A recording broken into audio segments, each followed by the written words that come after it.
Chiki burungu inakaa hivyo, ina malights.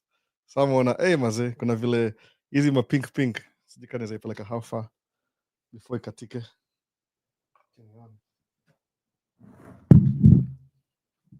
Unaona vile inakaa hivyo. Inakaa hivyo bana. So nikiongea ina raise kabisa voice. Ameona acha kama fanya ukarabati. Sawa. Mazee, nimeweza kila kitu. Labda mtaona kwa rekodi. Nikasema hivi, topic ya leo ni easy now, hard later. Ama hard now, easy later. Hiyo ndio topic ya leo. Mazee, nimelose kila kitu. Niko na sound kama robot. Sikunotice man. Mtu yeye alikuwa hapa earlier, so tuendelee. So recording itakuwa na history, itakuwa poa kabisa. I think recording na record feed kabisa, just in case. Poleni bana, pole sana. So asemaje sasa, sound ni mbaya. Mazee, kila mtu anasema hiyo sound ni mbaya. Vipi? Sauti inatoka kama vile wakora wana tuanze tena. Sound iko check sound. Sauti iko sawa sasa. Sasa iko poa kila mtu. Sasa kama unasikia YouTube sema iko poa. Iko poa hivyo. Restart the show bro. Sound is not good. Oh my goodness. Nimekuwa nimeanza vibaya sana. Mtu yeye alikuwa hapa hivi afanya buttons. So mimi nilifanya effect moja sikuwa najua hata unknown. Sawa, iko poa sasa. Tuanzie wapi sasa? So ilikuwa hivyo bado, kasemaje? Topic ya leo ni easier now, hard later. Hard now, easy later. So kama uli apply green card last year, alafu iku come through, usijali bana. Hiyo inamaanisha ulipatiana effort. Even ndio waga, you will try, you'll fail. Utatry tena, utafail. Lakini eventually hizo failure hizo ndizo adapt na kwa success. Naweza sema hivyo. Unaona, imekuwa sawa. Sasa sound imekuwa mbaya bana. You never know. YouTube, sauti kwa YouTube inashtua sana. So was it from the top sasa. So leo ni Mother's Day. Happy Mother's Day. So watu hiyo wameenda na mother yao kwa meet up na mother-in-law for lunch. Mi nikasema since mother-in-law si mother yangu, mi ndakaa hapa nikaa na mother yangu polepole. Nimekuwa disoriented sana by the way. Mtu yeye alikuwa hapa earlier. Fija buttons. One of the effects. Weird sana. Anyway. So niangalie kama ma Q&A bro, sauti haiko poa. Niaje iko echo. Okay, sawa. Next thing ni kwa nini sauti bado unaongea kama robot. Okay, enyewe sasa kila mtu amesema hivyo. Hebu sound check 1 2. Liko sound everything. Liko about sound. Nafanya mbani toka hapa hivi. Nimekaa nikampata mepa hapa hivi anafanya buttons. Nikaona maybe hakufanya anything specific. Sawa, iko fine. Sawa. Edo anasema nini? Iko sawa bro. It's 8:45 p.m. here. Ni Roy. Kuna nyesha but I'm happy you're back in business, especially stories yako ya tracking. Kuna wasa wameingia sasa. Yeah, TikTok ilikuwa sawa. Akunanga mwenda directly TikTok. Kwa pitia through bless up, cherish your mom kama wako alive. Sio kama mimi. Happy Mother's Day in heaven. Huyu ni Jaluo katika hiyo. Jaluo. Amesema hivyo. So leo ni Mother's Day basically. Sijui history ya mothers ilitoka wapi, lakini kuna mtu alianza hiyo story ya Mother's Day, alafu akasema alichukia. Acha tuone nani aliinvent Mother's Day haraka haraka. Ni poa kuangalia hizo facts ilianzia wapi. Unaona? Ilikuwa Mother's ilikuwa hapa.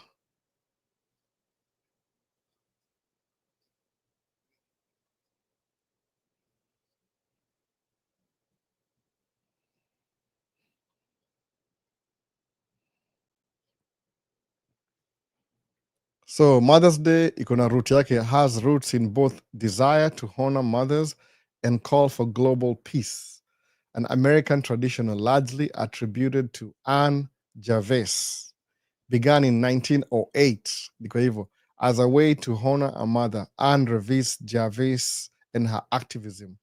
The holiday gained official recognition in 1914. Earlier, Julia Ward Howe had proposed a Mother's Day proclamation in 1870, advocating for mothers to be united in peace. Ndio story yake sasa. Mbona siku ya Father's Day we we're not cherished. We're not cherished. They say Father's Day will come tu unabaiwa maybe ina come next month, I think. Sikumbuki ni when. Muipita muona kama hizi madays tu. America aufanya hivi, kuna holiday every month from January, ile inakuwa commercialized. Unajua hii spending ya America yoga 70% consumer spending, so lazima wakwe, they have to give you a reason to spend your money, a good reason to spend your money. Unaanza na first kuna New Year's, alafu February kuna Valentines, March kuna nini, nimesahau, March holiday ya March, April kuna Easter. There's always something going on kwa nini market ya hapa hivi, so kila month iko na holiday. Of course summer imekuwa poa, very embarrassing. No, very very embarrassing. Singocha mtu yeye kuja hapa. Advice for the heartbreaks by a girlfriend. Leon Shocks bado kuna. So I want to heal and move, but it's hard, for maybe you may have an opinion on this. Help.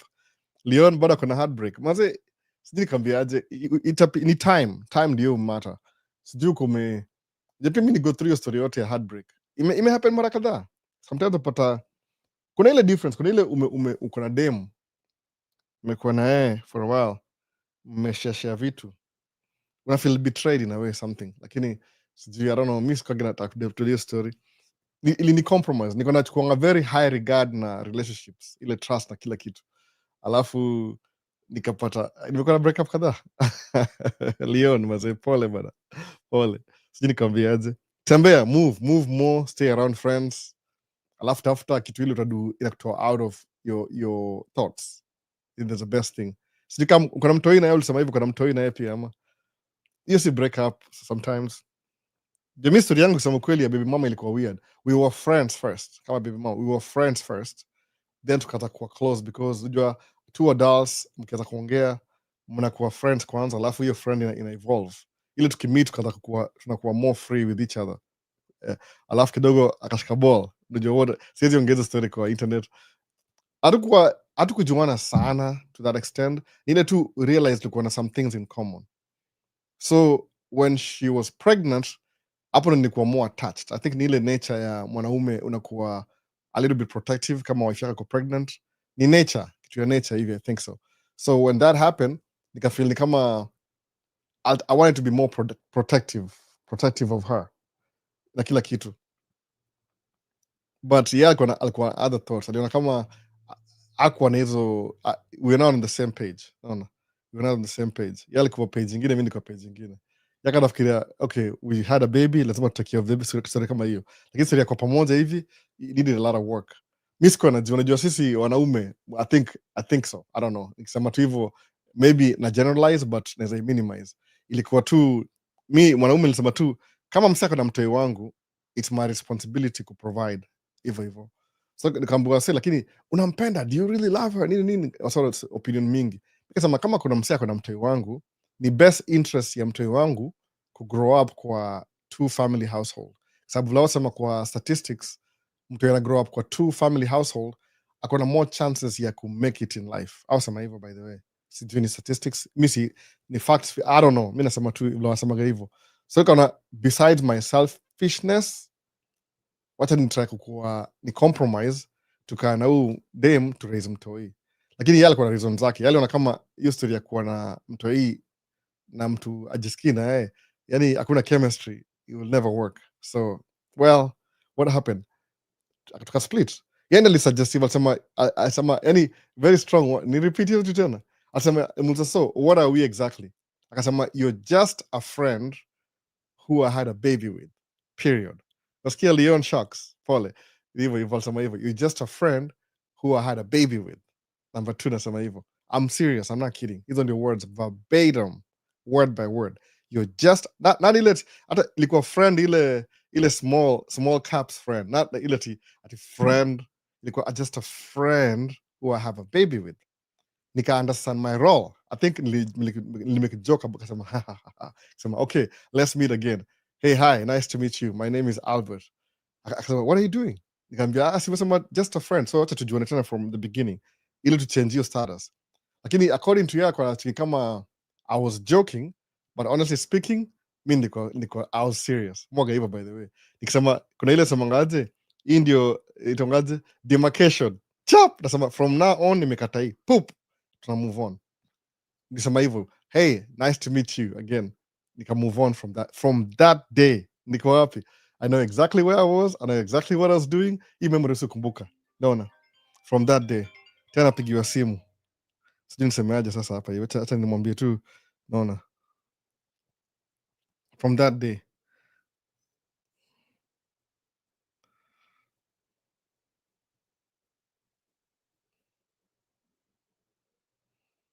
So ndio hivyo, sijui namwambiaje msee, acha nimwambie, acha nimcall. Ni best yangu anakamkuosha truck haraka haraka tu. Ni aje bana, nimeanza live, so we maliza alafu nitumie bill. Iko possible? Iko place hard sana?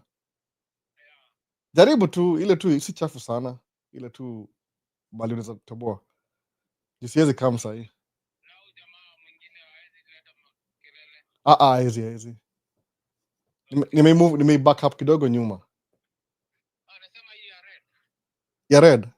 Huyo usijali, haezi fanya, hata hayuko hapo. Yuko Monday through Friday. He's a new guy. Eh.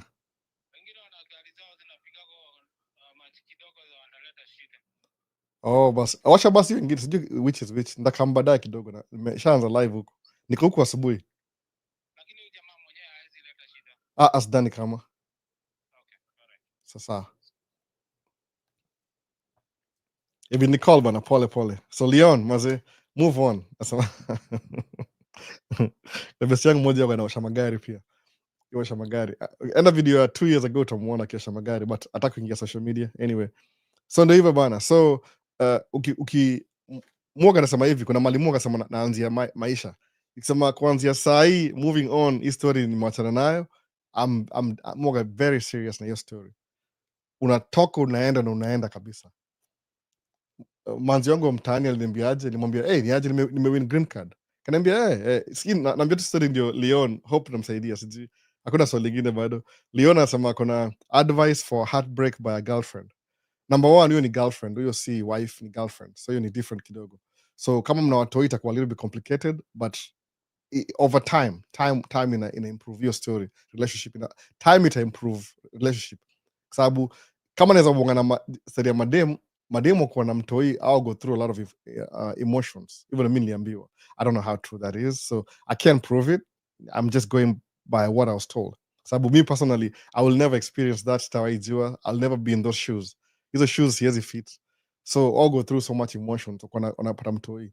So mi niliambiwa tu, Albert, wewe maintain, wacha kuuliza maswali, just do what you've been doing, show up for the kid, nini hivyo hivyo, wacha kuuliza maswali mingi. That's exactly what I did. So ilikuwa roller coaster. Sometimes nikienda na mtoi wangu inakuwa a good experience, sometimes inakuwa bad experience, sometimes inakuwa a good experience, bad experience. Lakini eventually the whole thing ilinifundisha kitu moja. I became an adult from that experience. Nikasema from now on najua niko na mtoi. Actually ukisema kitu, yani one of the biggest thing kwa life yangu ni ile venipata mtoi wangu wa kwanza ana turn 15 this year, by the way. I've been driving truck for how long? Construction 15 years. Overall altogether trucking nimeanza 17 years. Nimekaa states 18 years. Unaona hiyo difference sasa? So after almost nasema nimekaa states 18 years plus. Nimeendesha truck almost 17 years. Tangu nianze ilikuwa August. So maybe 16 and a half years nimekuwa naendesha truck. Construction nimekuwa 15 years, almost 15 years pia. So unaona hiyo period yote hivyo ni consistency. Mwoga msewa long term. Unaamka one day unaamua from now on na move on. Alafu usikuwe selfish, try kuwa selfless. Kama nisemaje, my goal ni mtoi wangu. That's it. Najua hivyo. Hata kujikumbusha truck yangu ya first nilibuy ama ya pili tuseme, namba yake, ile namba ya truck ilikuwa inanikumbusha mtoi wangu, namba yake, how old she was, kila kitu, namba tu fulani hivi. So nika move on na hiyo story. Ni easier kama uko tu wewe na girlfriend wako, it's very easy, kwa sababu ni girlfriend. Kumbuka girlfriend si commitment, ni temporary. Hakuna yani kama nini, ni kama mobile home. There's a mobile home, unaweza move around, I mean drivable. What's the best experience? Yani kama ni mobile home, you can move it around. Sawa, hiyo ni girlfriend. Wife ni kama house, sijui pia za kuwa hata sijui niseme, that's not a good illustration, but that's what it is. Unaamua na move on kwa sababu your life has to go on. Utalia nini? That's what makes you a man, anasema hivyo Leon. That's what makes you a man. Utaamka umove on useme okay, sawa. I've decided from now on na focus na. There's so much in life, by the way. There's so much in life. Kuna so many things in life. Naona average lifespan ya mwanaume ni kama 70 something, 76 years or 73 years. Sijui, you're gonna change. Naona 73 years. Kama wiki ziko ngapi? Wiki ngapi ziko kwa nini? How many? Wacha tupige hesabu tuende real kabisa. Hebu nione. Tuende kama kwa average ni 76 years. So how many weeks in a year? 54 or 55? How many weeks in a year? 53 times 53. No. Ni about 4,028 weeks ya life yako. Nasikia Leon, nakambia tu wewe ile specifically. So hiyo 4,000 hiyo ni weeks. Ukisema times 7 hiyo ni weeks, 28,196 days. Sawa. So jiulize hivi. I don't know how old you are, how old umeishi so far.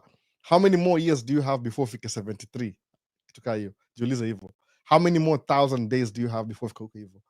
Ukifocus na your own grind, mi nakuguarantee 3 months imetosha. Hiyo ni 90 days. Ita change character yako. Mi ni change my whole perspective in 3 months.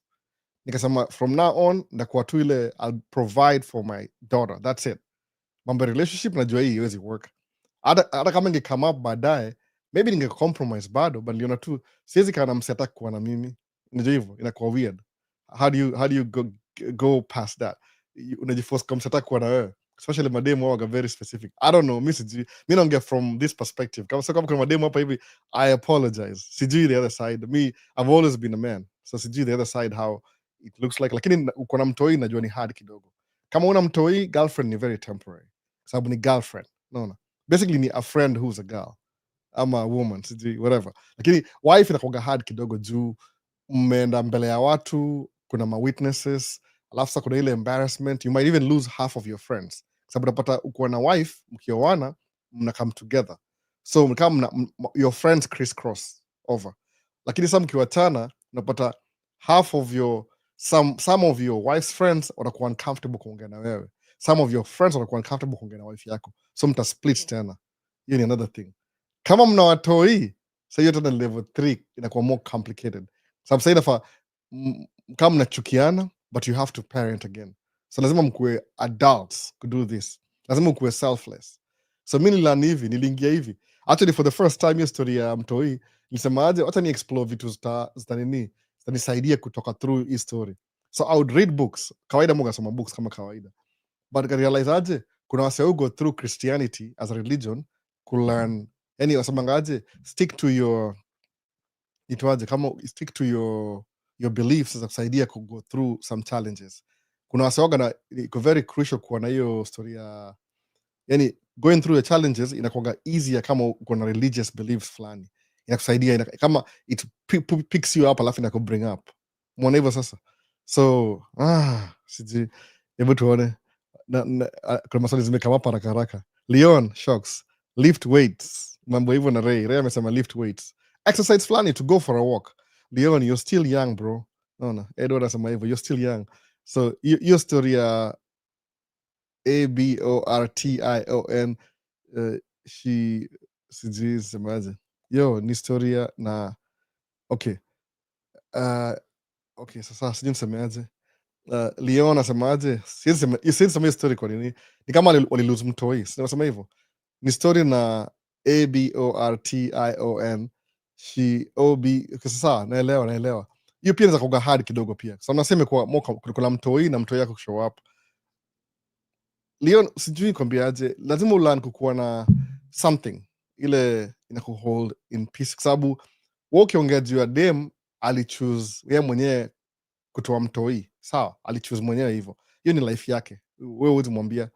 Mimi sasa ukisema kama wewe, sijai address hii story, by the way, nasema ukweli kabisa, mimi sijai address hii story ile ya kuwa na, so kuna kitu kama nilisikia kwa ni Kenyan American Home nani Owen akiongea story yake ya vile alikama hapa States na wife yake na kila kitu, alafu nikasikia kwa interview na Lucy Mwangi USA, nani Oil akasema for the first time washakuwa na miscarriage, sawa, yeye na wife yake.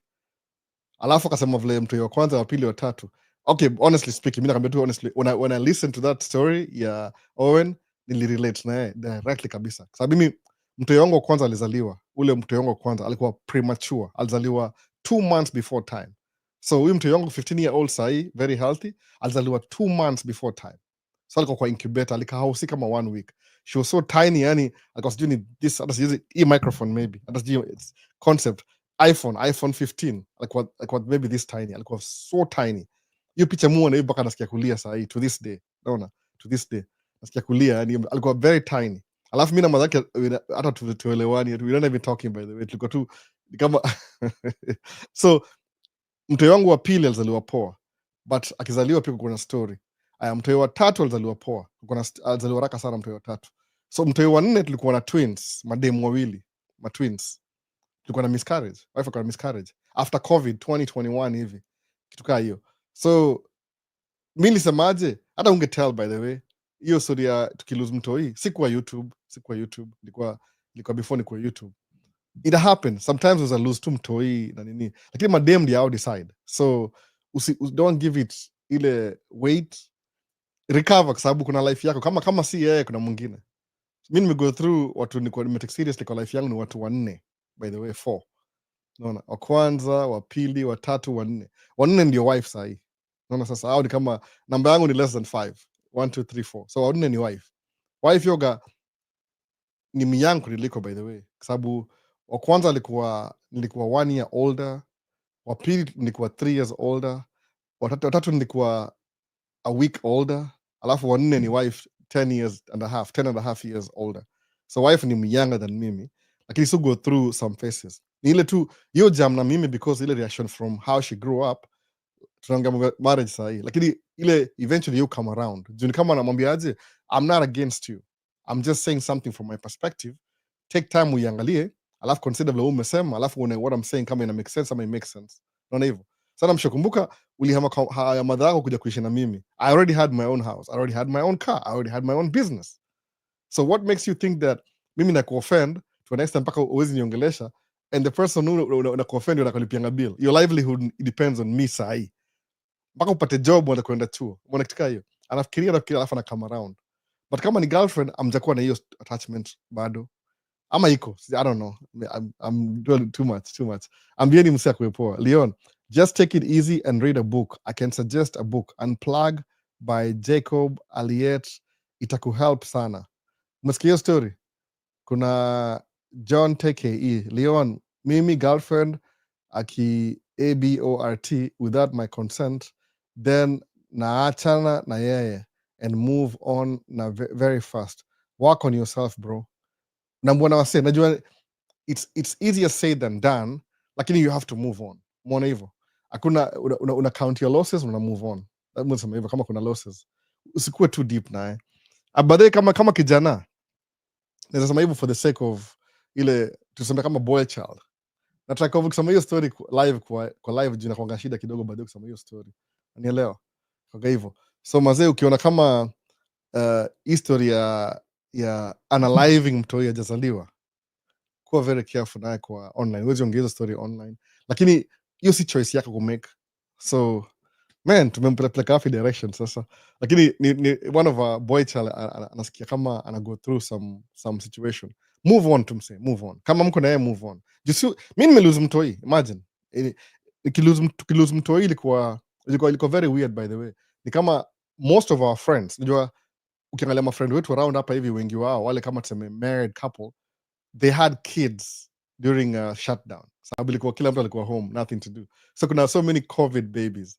So a year after, wife alikuwa pregnant, alikuwa na hardship to get pregnant, by the way, alikuwa pregnant eventually, then aka miscarriage in during covid 2021 hivi. So kapata all our friends have kids except yeye. Ilikuwa hard mpaka akaingia therapy, akaenda physical therapy, yani alienda kama 3 things ile tu recommended na hospitali, ile daktari ndio go through his situation. So it's not that easy, ni hard kusema kweli kabisa, ni hard. I don't know how to tell you, naweza kushika mkono labda nikwambie don't worry you're gonna be okay, but I'm just saying it, easier said than done. Lazima work out, I don't know what to say man, lakini I can feel you, nisha go through the experience. So usemaje, uangalie, count your, lakini count your blessings pia. Kami I have 3 kids sahii naishi nao, 1 kid anaishi na mother yake, hata kama simuoni juu every time ukiongea hey can she come over for Christmas, mtu akunegotiate ile akuje kama tuseme Christmas alafu nimwache fast, ama kana madhake holiday fulani alafu mi kana yeye holiday ingine. Madhake aliolewa, so ni kama hard. So msemaje, lazima ni strain niseme tu ita sound so selfish nikisema I'm searching for this thing na siipati. No, haunipati ngoma ya bro. Kuna msali kwanza aliingilia bro comment fulani, sijui nimesahau jina yake, ati bro ajaribu kitu ingine. Hii ngoma ya kubonga ni biashara, I make sense kabisa kwake. Umeona sasa, nikamwambia okay, karibu niambie bro, sikwambia bro, enda usome hiyo comment alafu umreply, kwa sababu unajua ngoma zile lazima make sense, ina make sense kwa mwenyewe. Saa zingine kama hiyo bro ngoma zake zile mtu hapa hivi kwa YouTube channel, kubonga ni biashara, inamaanisha kama alikuwa na try kuproduce ngoma na words zake, ile ngoma ile inasema kama ile music industry ni biashara basically. Sasa kubonga ni biashara, sauti taki hasara, usitumie sauti yako alafu ikuwe na loss. That's what is, kubonga ni biashara, sauti taki hasara. Hiyo ndio message ya song. Lakini msali nika comment moja mazee ambia bro acha tu sari ya ngoma, kubonga ni biashara ni nini sasa. Nikamwambia yeah, it makes sense to him kwa sababu ukiandika song lazima ikuwe na rhythm fulani. So kusema kama kubonga ni biashara, ile your voice ni business, by the way it's a business. Sauti taki hasara, don't let your sauti iende in a loss kwa sababu kubonga ni biashara. Hiyo ndio maana ya song kwa juu. Ene muulize nakwambia the same thing. Ni ile tu for the sake of rhythm lazima urearrange hizo ma words ndio iko na hiyo it make sense kwa hiyo song. Kubonga ni biashara, sauti taki hasara. Unaona? Hiyo ndio bro maanisha hivi. Every song yoga na maana. Kama hiyo Maisha states, sema kweli kabisa. Niko naambia bro, this is what you do about your life. Do this, don't do this, do this, do that. Guess what? Every single time mwambia fanya hivyo, alikuwa ana ignore hiyo story kabisa. Bro, mpaka ile aliyokiongea hizi vitu kwa live kwa YouTube, naambia sawa watu ile besides yeye for the first time nikata kuona wait a minute, ina make sense kama msa naambia hawa se wote maybe there's something going on hapa hivi, naona there's something going on, nika move hivyo from the second one. So mazeni hapa hivi, so hapa nani Ondari asema nice bro, turudi back to green card sasa. So kama uli apply na ukufanikiwa sawa, kama ulifanikiwa pia that's good, hiyo ndio the first step. So every step itakuwa na challenge. Ukienda hivyo every step will have a challenge. Utakuwa na hiyo, utatuma back tena ungoje, there's a lot of waiting, lakini waiting hiyo ngapoa. Kuna mfano like video yangu sijui kama ni ngapi, sijui kama ni hata sijui so many likes hapa hivi imeenda continuously, sijui amekalia phone. Umeona TikTok haitaki ma comment ana like so inakwanga hivyo. So kama like mingi ni kama Mau 01 vipi bana, like video sana iko tap ama ni virus sijui. Keep members active, nini happen hapa TikTok bana. Sasa ndio hivyo sasa, chikile focus na move on. Mse wangu Leon, number 1 move on, focus na story nyingine ya life. Tafuta kitu difficult challenging takusaidia. Umeona hivyo, me one of my hobbies like photography for a very long time, lakini singe afford photography. So nisema nilibuy camera the one that I could afford. Unajua hapa sasa uko na credit card, store credit card, na kama kwa hizi kama ito Best Buy unachukua credit card yao, mimi iko na credit limit ya 8000. Kwa hiyo nini, alafu na buy camera, nasema nimebuy camera na ile kit lens. Ukisha buy camera you have to take pictures, you go out there alafu na take pictures. Uzuri kuna YouTube, you can watch maybe some camera review alafu buy hiyo camera alafu uende kupractice. Kuna magroups pia, kuna magroup hapa hivi kama Minneapolis photography groups ziko Facebook.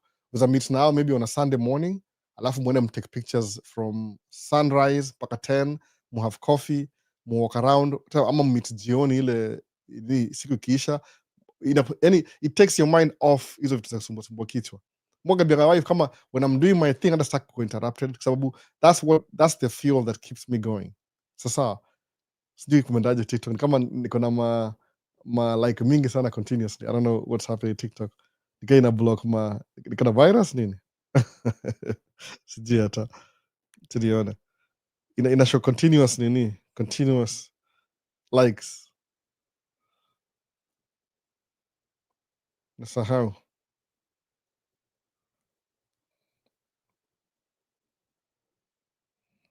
Iko wapi hapa? Oh, iko on. I can't even tell by the way. So sijui kumeendaje TikTok kama kuna sana like two video continuously. So sijui inaendaje. Sioni ma Q&A or anything. Kuna tu wasee tu like the live continuously. Inakuwa weird. Hata huwezi ona question hapo hivyo.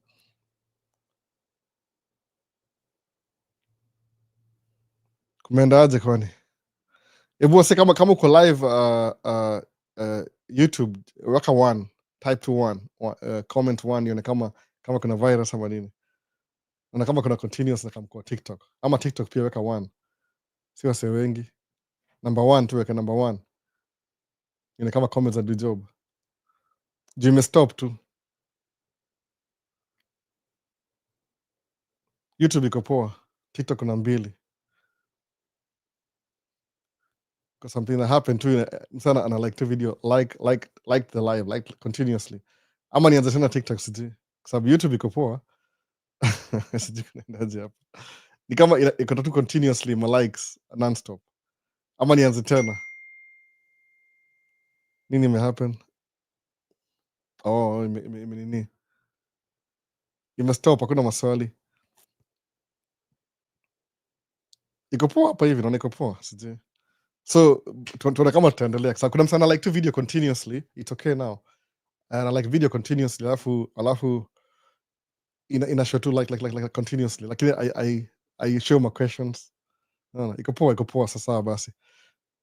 So hata hapa YouTube iko poa, naona hivyo kuna Michael Ochie. So even unadu mse wangu tuanze kama na Leon. Move on to alafu endelea na life yako. I don't know how it's not easy. Topic ya leo nimesemaje? Hard choices now, easier later. Easier choices now, alafu inakuwa hard later. That's it. That's what hivyo. So kama juzi kanaongea mwana nini Miss Lydia yuko hapa by the way. Miss Lydia ndio in-house agent wa life insurance. Kuna beseni mwongea naye last week asemaje? Ati yeye alikuwa na life insurance ya 1.5 million ameilipia for 2 years alafu atakuiabandon because it's too expensive. Nikamuuliza what do you mean it's too expensive? Kanaambia yo lipa, alisema aje, either maybe 1500 a month ama kitu kaa hiyo, sijui 1700 a month. Nikamuuliza hey. So mbona unataka kuinterrupt? Asema aja pay in principal for see about a year, by this year June it expire. Nikamuuliza what are you talking about man? Asema ati kamuuliza ni track, you drive track na mimi pia sitaki kutaja jina yake, ile I'm using as an example. Akasema ati hiyo 1700 ni mingi, ameanza kuinvest kwa kitu ingine ile nampatia cash almost immediately. Kamza nini hiyo kabisa? Unajua huku hivi kwa hizi ma streets za US kuna hizi maskuda, sijui kama ziko Kenya by the way, maybe ziko. Kuna maskuda ziko kwa, ukiangalia video yangu mimi na Ibra tulikuwa tumeenda wapi? Ile Mill City last year. Kuna maskuda zikifika sama hivi kama maybe 2 weeks ago. Wanzia kwa streets, kuna mabike pia. So if you want to ride the bike, una tap credit card yako ndani, ina unlock, alafu unairide alafu unaiwacha tu hapo by the way. Within the city, Minneapolis. So I'm invest na hizo mabikes nampatia do returns kila siku. Kama what about life insurance? Akasema ati life insurance is too expensive for him. Nikamwambia kwani uko how old? Akasema ako mid 40s. Siko najua by the way. Yuko very, very young. Mufiki labda kwa 38. Sikashindwa wait a minute. So una quit life insurance in your 40s na uko nayo and it's too expensive. Nikamwambia hapana, there's a problem hapa hivi. Problem ni hivi, ukiinterrupt life insurance, ndio hii ni long term. Kuna ile short game na long game. Sawa? Sasa nataka kumexplainia mimi why niko na life insurance by the way. Umeona? Kuna I wish ningekuwa na Miss Lydia awambie kila kitu, but ameenda kupost video every day. So enda kwa TikTok muone, hata YouTube I think atapost. Ma shorts tu anaambia tu ma description. Life insurance ni kitu ya long term. Sababu index universal life insurance kuna ile premium unalipa na kuna ile principal inabaki ndani, ina compound on a monthly basis ama yearly basis. So ni kama investment by the way. Nikashomse, so mbona, so who's your beneficiary kwa hiyo life insurance? hata kujibu, asema tu it's too expensive. Nikamwambia well, it's a long term game. Hata amesema hapa hivyo Miss Lydia, it's a long term game. More gonna deal long term siku hizi kwa sababu since I had kids, my first daughter, nilijua itakuwa long term game. So my daughter sasa yuko 15, ana turn 15 this year. So in 2 years atakuwa 18. Guess what? Ni adult. Period. So you at least nimewacha kuwa parent, ameanza kuwa independent, but she's still my daughter. Long term game. So nilimexplainia msee kasema hivi, this is what you do by the way. Hii ni game plan. Chukua karatasi, chukua notebook. Number one, unachukua life insurance ama tuchukue life insurance hapa hivi tuiweke kando. Ndio hiyo by the way ushachukua life insurance by the way, the earlier the better, tuweke hapa chini. Wala sana life insurance sema I need to have that as soon as possible. Kwa nini? So nikapigia mse story ni hivi, nikamuuliza do you know how things are zinakuwa aligned? It also protects just in case anything happens, hiyo job inaweza isha. Exactly, kama kuna ile kuna hizo mabenefits zake, kama ukuwa na health issues, ile tu a dramatic life change, kuna aspect fulani na protect your story. Nikamwambia mse, this is what you do. Okay, musamanga hivi, I watch what the rich people do, I do the same thing. Labda sifanyia justice, misleaders anambia poa kabisa. Life insurance ni hivi, ikuwe more beneficiary ni hivi, unafungua trust. By the way, trust, so chukua note kama ujui, unaanza na trust, family trust ama family business. Trust ni very simple. By the way, how do I do a trust? Wacha ni so ile tuna run through the water. Unatafuta lawyer ule anajua hizo za trust, una choose itakuwa revocable ama irrevocable. Musema si useke ile irrevocable waka revocable, sawa, ile unaweza change baadaye.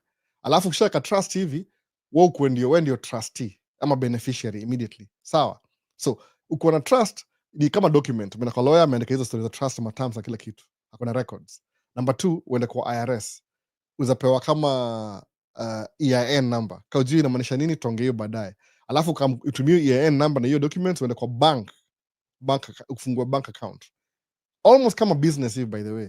So what do you do? So now uko na trust, uko na bank account ya trust. So what do you do next? You have to fund the trust ndio kuwe valuable. So how do you fund the trust? Unatumia life insurance. So hebu niambie trade, for example, suppose sema hivi, hii ni example tu by the way, suppose uko 26 25 hivi, 25 year old, alafu chukue life insurance ya $2 million, sawa, $2 million, hii ni $2 million. Ukishachukua hiyo trust, upate principal yako ni how much approximately, mi sijui, maybe ni 1000 a month, sawa, ni 1000 a month ile principal, $2 million. Useme beneficiary ya hiyo nini, hiyo life insurance is your trust ama family trust, kama umeoa na kuna wife na watoi. So guess how much your trust is worth right now, instantly, because of $1000 a month, which is 12,000 a year, your trust is worth 2 million. Oh, it doesn't make any sense. Believe me, ni 2 million. Kwa nini? As long as unalipa ile premium ile ya kila mwezi 1000. So hiyo 1000 kuna some percentage inaenda kwa Miss Lydia kwa sababu yeye ndio commission alikupatia hii nini, kuna ile inaenda kwa ile, alafu ile kusupport hiyo 1000 ina feed principal, sababu ni principal, you're buying something, alafu kuna ile inabaki kwa ile principal ile inabaki ndani, ile principal ina gain maybe 5 to 8% index, ni kama S&P 500 shares every month, so it's increasing. At some point your life insurance will be making so much money, mwana ile 1000 alipa kila mwezi itakana make 2000. So if your life insurance is paying $2000, umelock your price for life, your 1000, guess what's gonna happen? Your index universal life insurance will be paying for your premium. You don't have to pay $1000 anymore. Hiyo threshold sijui nafikiwa wapi, kuna mahali za kwa maybe 10 years from now, sikumbuki poa kabisa explanation, aishi kuna hiyo chart sijui equilibrium, kama bali zina crossiana, ile your index is making so much money that you don't even have to contribute principal, inajilipia yenyewe na kiendelea kugrow. But who's the beneficiary? Trust, sawa. So kama ni msema business kama mimi, naweza isetapaje? Naweza zana trust hapa hivi, trust iko the main thing, trust hapa juu, alafu labda niweke foundation, sababu I'm anticipating I'm gonna be a multi-millionaire in the future. So ndakuwa na foundation hapa, nikuwa na trust hapa. Chini yake hapa chini ndakuwa na holding company. Sawa? Holding company ni ile ina hold property zangu zote, which means ni a subsidiary ya trust, family trust, holding company. So what does holding company own? ita own vitu kama tuseme real estate, utaka kando hiyo, alafu na hizi assets zingine hapa kando, sawa, maybe money, kila kitu, alafu chini ya hiyo saa ile tuseme holding company, alafu kuna ile operating company hapa hivi. So kuna kama tuseme, acha nitafute hiyo chart, niko na bonga na huyu msee nampatia description, sababu that's exactly hivi. So utakuwa na parent company, holding company, alafu parent company hapa, alafu ile real estate investment company hapa, alafu chini yake itakuwa na operating company. So hiyo itakuwa ile ina do day to day businesses za operating. So guess what happens ukipata do, ukilipwa do na business ingia kwa operating company sema, hey, wait a minute, this is not my money, mimi ni operating company tu, inapatia parent company ashikado sema, oh, wait a minute, mimi si mwenye hii do, napatia holding company sema, wait a minute, this is my money, napatia trust. That's how you find your trust, by the way. Inaweza kuwa more rewarding hivyo. Umeona sasa? Hii ni story fulani, hii nakwambia sahii kuna msee nimesahau jina yake nani, itonga Legacy Builders. Ako TikTok, by the way, yonga live Legacy Builders. Hii ni structure yake, by the way. I'm giving kama example, kuna so many example, but I'm using him as an example because I like the way he explains it. Legacy Builders. Sikumbuki jina yake, by the way. Ni African American guy. Yoga TikTok every day, Monday through Friday. Legacy Builders. Ukisearch utamuona. Sijui ni Damon, sikumbuki jina yake poa. I don't get you structure.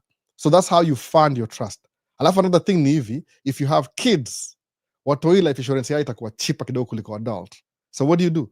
Utachukua watoi wako wote watafutia life insurance. So suppose wewe uko na 2 million, mi na watoi wangapi? Na watoi wanne. So niseme mimi niko na 2 million, alafu 2 million, 2 million, 2 million, 2 million. Umeona hivyo? So itakuwa 1, 2, 3, 4, hiyo ni how much? 5. Itakuwa 10 million. So my trust itakuwa na value ya 10 million. Kitu kaa hiyo. Sawa? Tuongeza wife sasa. Pia wife aenda fungu yake the other side. Ama atujoinsi wote, itakuwa na value ya 12 million. Hiyo trust yenyewe. Hii ni index universal life insurance. Kuna holding company. So holding company na make sure ina own everything iko nayo, kama ni truck Freightliner, kama ni Volvo, kama ni Western Star, kama ni Ford Transit, kama ni Audi Q7, mpaka ya wife, mpaka hao, kila kitu. Asa ile hao itakuwa own na ile real estate, itongaje, real estate investment company ita own hao. Nikibuy housing itakuwa na real estate, nikibuy parking lot itakuwa, so any business related thing, kama niko na laundromat itakuwa holding company na own. So ni kama umejiprotect sasa. If somebody sues your company, aiendi directly kwako, inakwamia kwa hiyo kampuni tu. Hiyo kampuni sema, wait a minute, hii truck hii Volvo, hiyo si yangu, I'm just an operating company. Who's the owner? The owner ni parent company ni hii na hii na hii. Sasa oh, it doesn't make any sense. That's how you do it, by the way, una protect assets zako. Ni long term game. Sasa unaongeza ile kwa long term game. Sasa albona ongea juu ya life insurance, mimi hata sina do sahi. Naweza kuuliza, how old are you? Niko 20, niko 25, niko 30. Guess what? Now I'm giving you something to look forward to. Sababu mimi nilijua mambo ya life insurance when I was 32, I think. 32. Lakini guess what? I didn't even have the income to afford kulipa hiyo principal. Nikasema aje, I need to make more money. Kwa nini? This is my only shot kuwa na generational wealth. Sababu kuwa na trust, ulipa life insurance, that's how you start building generational wealth. Nikaambia huyo mse kitu moja na very, very simple. Hii nilipata kwa, these are not my words, by the way. Alisema hivi, kama African Americans wangekuwa na life insurance saa hii, African Americans wote, najua hizi mapolisi analiving zitaisha zote immediately, by the way. Kwa nini? Because wanachukua mse mmoja waende wamrafap, wamuue, ianze kuhesabu. Sasa unachukua statistics, seme kuna wase wangapi? Kuna wase kama 300 au wanakuwa unalive na karao na cops every month. Really? Yeah. So kampuni ya life insurance lazima ilipo watu wangapi? 30,000. Kila mtu akona 1 million. Hiyo ni 30 million. Wanasema, wait a minute. We can't do this. We can't be paying watu wanakuwa unalived na karao 30,000 per month. We are losing money. We have to do something about it. Ita make sure, yani ita flip script mpaka itakuwa sahihi. Mtu mweusi akikuwa arrested hivi, amuui, unampeleka jela instead. Kwa nini? Juu akona trust, akona value. Umeona? Na kumbuka insurance company, lawyer wao ni wanoma kuliko sisi wengine. Umeona sasa? They have better lawyers than sisi. Ni nini sasa Samaribu? Same shape. Inaniambia hiyo sa story tena. Hii na hii. Nimekuwa wana already hapa hivi. So kwa comments iko hapa hivi asemaje, it also protects just in case anything happens, hiyo job inaweza isha. So Brian was a Miss Lydia, unajua more about universal index life insurance. Brawley, it's what Albo is talking about. Ndio hiyo nasema hivyo hivyo. You can also overfund the policy for maximum returns because of interest. Nasikia hivyo, overfund. Nikwambia kuna better terms than mimi. Miss Lydia ndio in-house life insurance agent, by the way. Ako TikTok, utamwona huko hivyo. Unaweza tumia credentials, ID na passport ya Kenya kununua IUL insurance. Brawley, yes, bora uko na SSN, social security number. Anamaanisha hivyo, which means inaweza execute. That's why lazima mcome states, by the way. Hii story, that's what I'm saying, lazima mcome states. Naweza kaa hivi, kuna saka napiga mabomu siku moja TikTok ma video zangu, wakasema mimi najisikia kwa sababu nitoka kwa familia wadosi. Nikaambua there's a comment kwa somebody, Albo, don't be hard on these guys who are commenting because maisha Kenya ni ngumu, alafu wanakuona wewe, alafu kama wewe uko privilege. Believe me, kuna vitu nimedu, the only ile luck ni kuona niliwin green card. Mimi niliwin green card, kumbuka ile nilikuwa selected, ile first notification letter, that's it. But kuna process nilifanya from the time nikapata hiyo barua, nikaenda medical, nikaenda sijui background check, nikafanya nini paperwork. I was doing it while I was working and I was going to school. Eventually nikapata plane ticket. Bahati nikuwa I was putting money together kwa sababu I didn't want to involve my dad. Mi na buda yangu tulikosana kitambo sana, by the way. Ile time when I was 19, 20, 21, 22, we were not in speaking terms. Kwa sababu kile buda alitaka ni do, mi sitaka kudu hivyo. Buda alitaka niende India kusomea niende kusoma India degree. Nimekaa boarding maisha yangu yote, by the way. Niliingia boarding kama niko class 4, class 5, class 6, class 7. Nikakuwa mgonjwa, nikarudi day school, class 8. Alafu nikaenda form 1, form 2, form 3, form 4, nilikuwa boarding school yote. Tena niingie tena university, niingie boarding school. Kiana, nilisema hapana, mimi sitaki hiyo story. Nataka niamke asubuhi kutoka home niende na nirudi. Unaona? Nikachoka hiyo story ya kuwa uko away from home. But I was practically away from home for most of my childhood. Maybe from class 5 nini, sikumbuki what age, 12, 7 tukituka 18. A good 10 years niko out of home, sikuwa naishi from home, so nikakosana Mbuyu. But nipata bahati kupata green card. What I do ni ile muji wanga ni bahati, naangalianga I count my blessings. So juu hiyo bahati ya kuwa na green card, that's why niko able kuongea hizi vitu sahi.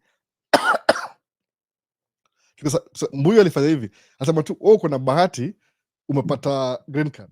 Naona juu nikataka kwenda shule, alisema hivyo. Mimi nikataka kwenda shule, ndio Stanley Cup yangu. Stanley Cup aitanga Stanley Cup, sijui kwa nini inaitwa Stanley, inaitwa Harley. Hii ni Harley, Stanley. So I was lucky enough to get a green card. Na mujue ni privilege, by the way. So ukiona kama mimi ni privilege sahi, maybe unaona sahi, unaona ile kama ni privilege. Honestly, I don't even feel like the privilege. But there's somebody who sees me, oh, Alboko, so privileged. Yeah, akona pesa, ako States. 47-year-old, I'm saying. 47-year-old. Nimekam States kama niko 28. How many years? 29, 30. Nasema 30, by the way. Wale mahera sama. Mbona samanga 30, ukuja America, learn kizungu ya America. Juu itakusaidia kunavigate life on a daily basis. Sababu hao ngoso, au think na ile mindset yao. Ukisema 30, you're making them think. They'll give you a hard time on purpose. Lazima ulearn kuongea vile wanaongea, ndio ukuwe na one, usikuwe na take 1, take 2, take 3. Sababu if you're looking for a job, for example, alafu kuna accent ya Kenya. Sisemi accent ya Kenya ni mbaya, by the way. Do everything that makes them easier to understand you. Ni musemanga 30. You 30, you T, kiamerika unaweka D, by the way, D. CR, ni D. D. No, D. Nilang kwa African American alifundisha story. 30. Si 30. Mona. 30. D. Hapo mwisho. Unalang kupronounce vitu hivyo. Kwa nini? It will make your life easier. Ukiongea na msee, afikiri kama wewe ni immigrant. Ni kama kuja hapa lumua semaje, kama uko na green card in the first 1 month, chukua state ID. Kwa nini? It will make your life easier ukinavigate through. Kwa nini? Because you sound like them. People don't have to think before they can answer you. Alafu just kuongeza hiyo nini salt kwa hiyo wound, kuongeza kidogo. Kumbuka, if you're speaking with an accent, when you're superior, by the way, maybe let's make it clear. if you speak with an accent you're superior than mtu anaongea one language. Kwa nini? Because accent yako inamaanisha you speak another tongue. That means when it bilingual times 2, I'm a trilingual, I'm a quadlingual. Kwa nini? So your mind ina think it's capacity ya thinking ni higher kuliko mtu anaongea English peke yake. So just make their job easier. Ongea kama hao ndio msikizane. Usijidharau ati Morgan accent mzito ya Kikamba. Please. Ukawa una think na Kikamba, Kiswahili, alafu Kingoso, wewe ni trilingual already. Kama unajua Kisapere, wewe ni quadlingual. Ngoso akili yake fikiri hivyo, iko tu yani one track mind. Computer language 010101. Una think kama fiber optic, no, 3 at the same time. No. So learn the basic words. It helps you navigate life in America in the beginning, by the way. Kama kizungu imechange kidogo ni ile ina make life inakuwa easier kama uko na immigrant. So nimekaa hapa how many years? 18 years. I think 18 years. Do 2 before 28, 29, 30. 30. So ina sound weird kusema 30. Aya, ongeza 10 hapo hivyo mpaka 40. Hiyo ni 12. Alafu ongeza ngapi? 6. 46. I'm 46 year old sahi. Naona, na 47 sahi. Nishakaa 18 years already plus some months. So nikawa kama niko 28 I think, ama 27 28 hapo, sikumbuki poa. That's why naongea hivi, nimelearn ku navigate life. Muonge na accent? Yes, niko na accent nzito sana, lakini ni accent gani? Namaanisha nini? I speak more languages than my contemporary natives wa hapa hivi, natives. I mean, unaona, so sikue hate ati mimi nikisema tu 30 nikana tu mbona na twang.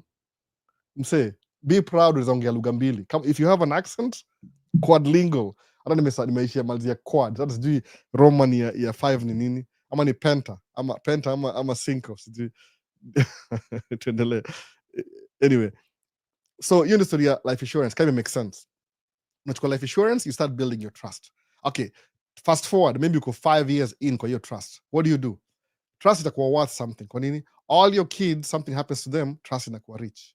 Do you lose anything? No, you don't. So after some time, maybe 5 years from now, you can use your trust. Sawa, ile value your trust. Suppose kama mimi example yangu, takuwa na 2 million each, takuwa 12 million.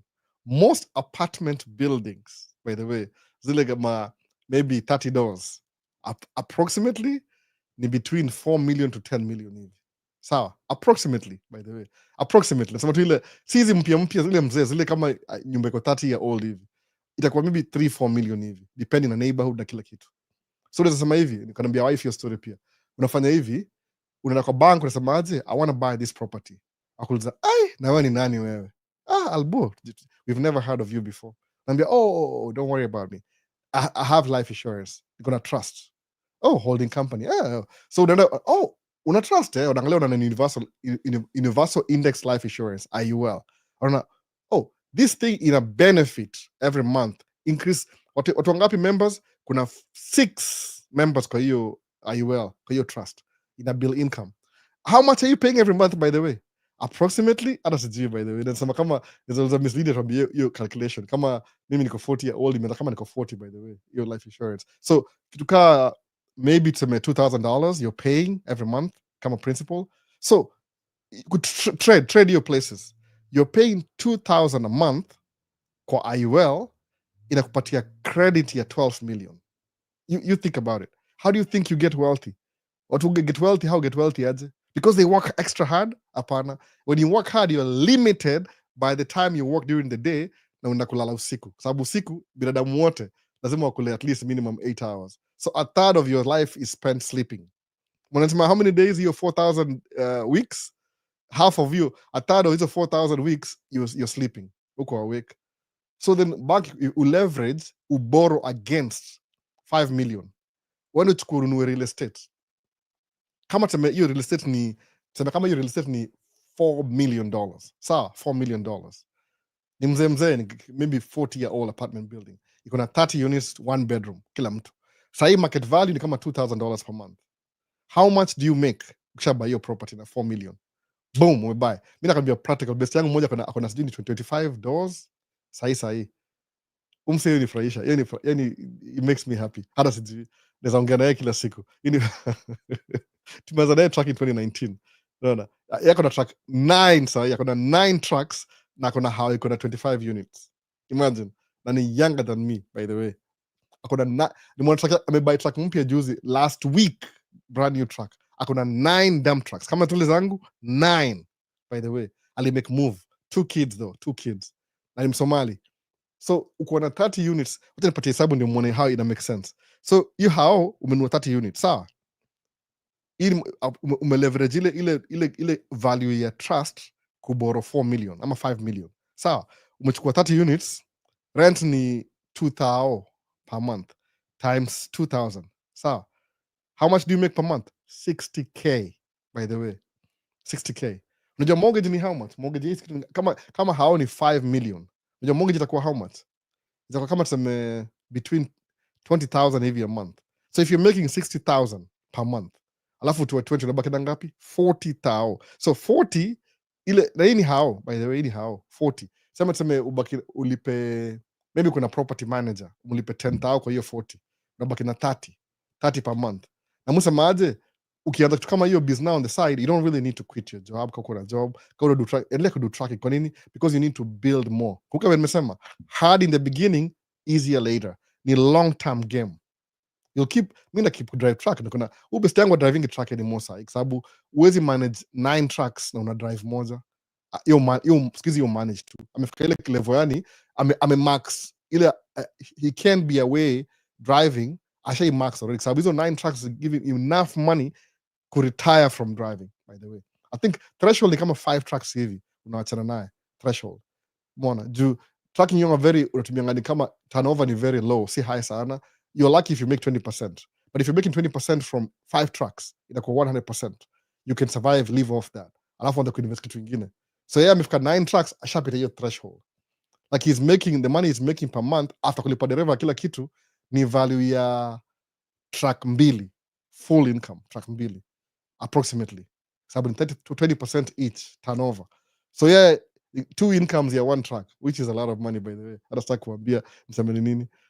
Usha bypass hiyo ile threshold, usha bypass. Sasa the only thing you can do ni kumanage. Sawa? Life insurance. Hilo nimeomba hii hao inajilipa yenyewe ni mortgage. After 30 years be pay off. But so leverage 5 million. Suppose you're still working, your kids get older, but go back to the bank useme give me another loan ya 10 million against your index universal. Alafu pay your fee ingine uanze ingine ya fresh. Utakuwa na bill income at some point, maybe kama ulianza kama uko 25, 35. I think by 45 utakusha max ability yako kudo job anymore. You don't have to work. Alafu guess what? The rich keep getting richer. Ukidai by mistake ina fund trust. Mtu mmoja kidai ina fund trust. No, so sijiniongea kitu sahi. Nimesahau ni Kingoso. Nimesahau. Nisipigwe nini. So hiyo nisemanga hivyo. So kusema hapa hivi kwa encourage viewers to like the live. Ukiwa Kimbizi Institute of African Gentlemen, ma advantage mingi sana. Broadly asema hivyo. Sijui namaanisha nini exactly. Wacha niangalia makesho haraka haraka. So kuna Hot Tea TV. Hi Albo, how is your Sunday? Maybe unaweza request wase wako golf wanishow the legit recruiting agency in Kenya, na maybe na how much this change. Hot Tea TV. Niliongea na Paul 2 weeks ago, I think sasa imekuwa 2 weeks ago. Tulikuwa na do job na yeye Paul. Nafaa nimtafute nimlete. Alisema hivi, kwenda Dubai una need, ama Middle East most places. Alisema Dubai, kwa Dubai yeah, specifically. Alisema hivi, utafuta visiting visa. By the way, Hot Tea TV. Visiting visa, achana na agency. Save your money, uko na pesa. Usitumie msee, don't add nini. Tafuta, enda visiting visa. Enda kama for 1 week. Tafuta mtu unajua, alisema mtu book sijui ni ma bed space, kitu kaa hiyo bed space. Tafuta enough money ya kukulast 1 week na bed space. That's it, tikiti. Hata return trip. Uende na kurudi. Alafu tafute pesa ya bed space. Fika Dubai, ingia kwa bed space. Ongea na wase. Utakuwa na mkasubuhi, ukishapata job hivi, aniambia hivyo Paul mwenyewe. This is not my words. Alisema ukipata job hivi Middle East, utachange status yako from visiting to I think work permit. Once you get a job, but lazima uget job kwanza ndio ubadilishe. Then ukishapata job ubadilishe, sasa kuna work permit, anza kumake do yako. Jobs zitakuwa hard in the beginning, alafu zitakuwa easier the more you do it. No. Achana mambo ya agency. Agency ni kama you're adding another third aspect. Don't spend money when you're getting started. Even your Paul aliniambia by the kaambia Paul, you umesema ina sound so good. I want you to say it kwa hear it from yeye mwenyewe. No, nasema the horse's mouth but you did illustration. Alisema hivyo. That's exactly what he did. Alichukua enough money ya bed sitter, hiyo bed space na akachukua visiting visa, akatravel. Kikiumana, you'll just come back ulikuwa umeenda visiting tena urestrategize alafu rudi tena mara ya pili, but ukiamka asubuhi, the first thing unaamka asubuhi alafu asema the best thing usiende huko kama kuna jua sana, alisema hivyo jua sijui iko lini, sama kama ni hapa usiende huko hivyo Dubai kama ni June, July, August I think alisema hivyo, enda kama iko September, October, November, ile iko cool kidogo juu utakuwa unaamka asubuhi na tamak, utaget job. Once umeget job hivi utaswitch status alafu kuwe kama sahii we ni employee, yani utakuwa ile kama uko na work permit. Ikimwana 1 week rudi mtaani, naona restrategize tena rudi mara ya pili. Umesikia Hot TV agency alisema yeye hata kwenda agency alifanya hivyo, alisave tu from the beginning. So sijui mali huko wewe kila kitu, but mujua penye nia kuna njia. Niulize mimi, how do I go through life na navigate? Move for the kitu inakaa impossible in the beginning, alafu ina open up another level. Umeona sasa, kama saa hii leo I don't know what to tell you, yakoga hivyo sasa, ina switch hivyo. So next ni gani hapa hivi? Kuna greetings from a wise man of Minnesota, Queen Chore. Queen Chore siongee bana, Minnesota wapi bana, siongee bana. Gideon Larioka asemaje, niaje mkuu, tuning in from Kajiado. Karibu Gideon bana. Gideon ni hand na text. Geoffrey Kingoina, albo vipi, niko ndani but DV iliniramba but I will not give up. Msee kabisa kabisa, and diversify your strategy, sababu you need to have life insurance, ufungue trust. Hizi vitu zitakulast by the way. Unaona niko so passionate na nyiwa say, sababu ni ile hivi, ukikuwa na life insurance na uko States ama kama uko Kenya, umeguarantee generational wealth by the way. Una guarantee, yani your family from where because of you, your family will never be broke again. Naelewa, do what the rich people do, even watu wanaosifanya hivyo, kama John D. Rockefeller alifungua trust, akafungua life insurance ya all the family members. So guess what they do every year? Every kid, every family wanachukua life insurance. So life insurance keeps feeding the trust, alafu they can borrow against the trust, alafu wafungue business ingine. Yani una guarantee generational wealth na hiyo trust. Sasa sio ni maswali hapa hivi imeishi hapa, kitu imekuwa funny, ndiko imeenda ikanyamaza tena. Sawa, so kuna ile I heard you can avoid taxes by owning a trust fund. Not really avoiding, hiyo story ya trust ni ile hii pesa I see taxable anymore, ni kama foundation, kama sema hivi juzi last week Bill Gates amesema hivi, he's been donating 99% of his income into his foundation. Umeona sasa, kuna something itongaje ni kama section 508 ni section ya tax hapa America bracket. 508 inamaanisha wewe ni non-profit status. So kwa hii arrangement hii ya msema Dwayne, when money moves up inaanzia kwa operating company, parent company, holding company, family trust ama business, family business, alafu inaingia kwa foundation. Ikiingia kwa foundation inakuwa hiyo part 508 ama ni 506. 508 inamaanisha wewe ni non-profit, you don't pay taxes anymore. That's how you do it. Sieti una avoid ile status. So Bill Gates you make earnings zake zinakuja hivi, ana keep 1%. I don't know how much it is. Yonga worth kama 200 billion. So 1% ya 200 billion ni nini? Maybe ni 2 billion. So anatumia anabaki na 2 billion. So he's taxed on 2 billion. Lakini hiyo 198 inaingia kwa foundation, Bill and Melinda Gates Foundation. Foundation is non-profit, so they don't pay any taxes. Kwa nini? Because foundation, it's doing the Lord's work. It's doing the work of the government, basically. So kingia pale hivyo, you don't have to pay taxes. Sababu inakuwa exempt because the things they do inasaidia wase wananchi. Unaona? So unapoa ile exempt from tax. Sisi una avoid, unapoa exempt because of your status ya foundation. So Bill Gates amesema hivi, when he gets to 80, nasema 80 just because of my hater TikTok. 80 si 80, 80 D, AD, 80, ADDD. Hivyo kingoso ya hapa hivi. 80 ataretire. So right now consider 60 something. So amesema from now I will give away 100% of my wealth give away. By the time I'm 80, I'll have nothing left. Mnafikiria, oh wow, that's the sweetest thing ever. Oh, we love you so much. You, please, Microsoft, everything, foundation, 100%. No, no earnings. Ako 80, sindio? Ana 80 ushamaliza maisha, 76. But yeye ni billionaire, labda anaishi mpaka 100 because akona good health there, good food, good everything. Ako stress, doing a job. So ana retire, but all the money tabaki kwa familia yake. For the kids na watu wengine. Why do Kenyans cannot speak Swahili? Why do Kenyan cannot speak Swahili? I don't know what you mean by that, Jamal. Which is the best part to start with when you're new to the US to place you in a position to maneuver? You can start from anywhere. See, I don't know. It depends. Kamzungu. I don't know. I mean, throw off. Question. So that's what you do. Una give away kwa foundation non-profit. Then non-profit, you don't kama church hailipangi taxes. Hailipangi taxes, by the way. Unapata structure church mingi sana, by the way, ziko hivyo church. Kuna ile business side ya church na kuna ile non-profit status, by the way. Mbili. That's why hapa US, kama kuna church, alafu iko involved na politics, which is a lie, mna lose non-profit status because most churches hapa hivi au deal na politics every day, wana violate.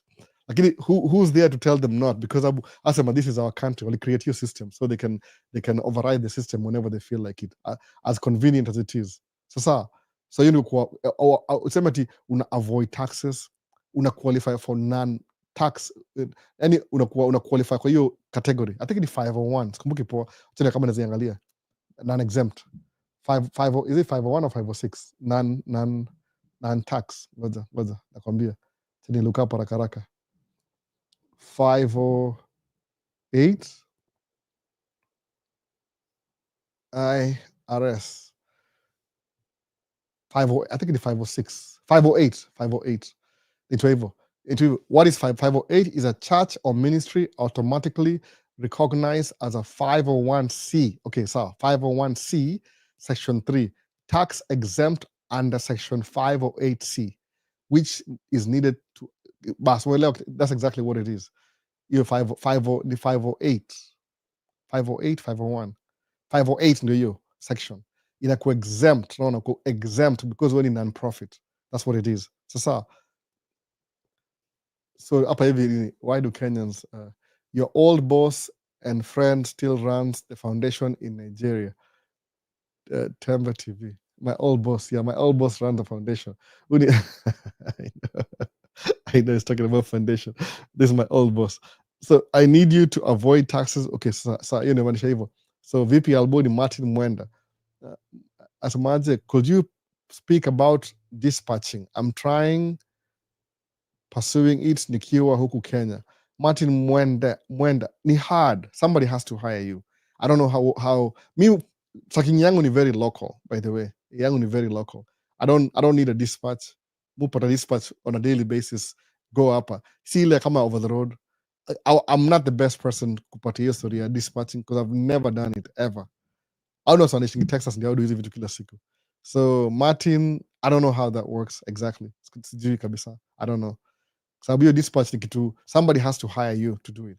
Watu wengi hufanya hivi, unaishi state unafungua kampuni, then because unajua hiyo dispatching you don't really need to be here. Wana move back to Kenya, alafu wana dispatch kama kwa Kenya, ile tu sababu ni 24 hours. They can do that. Ile kama inakuwa kama work from home, ile remote work kitu kaa hiyo. Sawa. But mimi mwenyewe sijui mambo ya dispatch. I'm sorry. Hey Albo, long time. Glad to see you. Let me settle for the wisdom. Uni Victor Chieng, ako California. So I graduated last year, trending 254. I had a few investments and lost everything this year. Things are not working out. I feel depressed. Leo nadai financial advice on how to rise again. Trending 254. I don't know exactly where your situation is. Labda tuongee kwa simu kwa sababu usifollow investment hiyo gaje. I wish niko Kenya ningejua exactly what works. Kuna wase hujua Kenya vile una invest ma bonds, ni long term. Lazima ukuwe na figure out a way of earning a living. Sababu unajua wase, when you look at the rich, they keep getting richer kuna system wamedesign in place. Nimwambia hivi, tuseme uchukue life insurance for example, uweke mabeneficiary the whole family, alafu fund life insurance iko kama 12 million, alafu leverage kama 5 million in apartment buildings, which is a income generating asset every month, ikupatia kama 40,000 every month, you still have your job, your kids still going to school, una grow. At some point in life, maybe 20 years from now, utakuwa outlive ile jaro ya I'm going to work for the money. You won't even be working for the money anymore. Your money will be working for you. Kwa nini? Ni 20 years down the lane. So kuna long term investment. That makes sense. Na kama Bill Gates aizi anasema ati, oh, I'm a qualified system analyst, computer programmer. I want to get a job. Utamhayaje msata amezoea kuamka sijui hata sijui mkasa ngapi sijui ajai job, actual job of the last 20 years. Huwezi mhaya, amesha outgrow history ya job. Yeah, the only way ni ile kumekdo ni ile his money works for him 5 times harder than if he would work for the money. But lazima we grow. Topic ya leo ni nini? Hard choices, easier life. Ukisema easier choices now, utakuwa na hard life. Kwa sababu whatever you don't do right now, whatever you don't do is going to cost you in future, by the way. It's guarantee. Simi sijui. Hata mujiambia hivyo. I'm not an exception. Na mali mi niko, whatever I do, whatever I don't do will cost me in the future. So the worst thing is I do ni ile procrastinate. Sababu utafanya hivi, you look at somebody who's doing the same thing you're doing right now, alafu useme nimechoka uachane nayo. 20 years from now, that person atakuwa 20 years ahead. There's some example. Kwa nini? Because all you neglect. So what you don't do now will cost you in the future. Guarantee. Hata kuna do nothing, it will cost you in the future. Nothing costs you a lot of money. Sababu unajua inflation hapa America for example, you got 3% every year. What does that mean? Kama kuna 10,000 and it's not making interest here 7% at least, and it's 3% approximately. That means if you're making 7% interest, you're only losing 4%. You're still ahead. But uko na 10,000 chini ya mattress, na it's not making interest. Every year ina lose value. You 10,000 ina lose 3%. Next year 3% of the 3% year last year. The following 3% of the 3. So the kama ile compound interest, when you have money under the mattress, you're losing compound interest while the money is sitting in the mattress. Any 3% of 3%, 3% of the last remaining. So 5 years itakuwa valueless. But if your money is working for you, hata kama ni 7%, hata kama ni 4%, uko 1% extra. So every year it's gaining 1% instead of losing. Na 1% inakaa kama insignificant. Makumbuka kitu moja. If you have $10,000 sahi, what's 3% of $10,000? Unaangalia hivyo. $10,000. Acha nifanye hivi hesabu ndio hii. Unasema 10,000, what's 3% of 10,000? Itakuwa times 3 divided by 100. The easiest mathematics. Ni $300. So kama ulikuwa na 10,000 sahi, by the end of the year utakuwa na 10,300. Sawa? So guess what? Uko na hiyo 300 extra. That means it may gain 300. Okay, what happens the next year? Utaanzia 10,000 tena. Compound interest. Itakuwa 10,300. What's 3% of 10,300? Angalia tena hivyo. Times 3 divided by 100. Hiyo ndio compound interest. Utakuwa na 309. So guess what? Exponentially. This year utakuwa na 300, next year 309.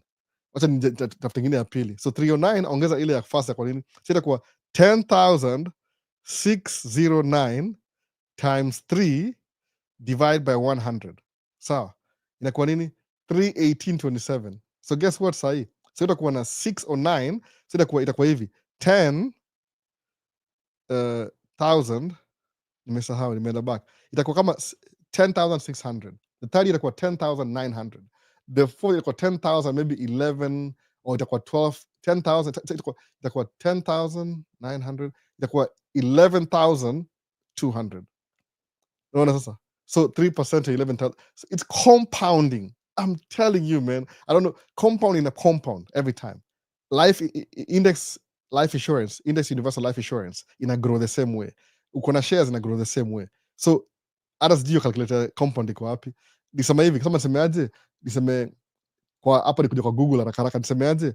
What is $10,000 compounded is 20 years? $10,000, let me get right. $10,000 compound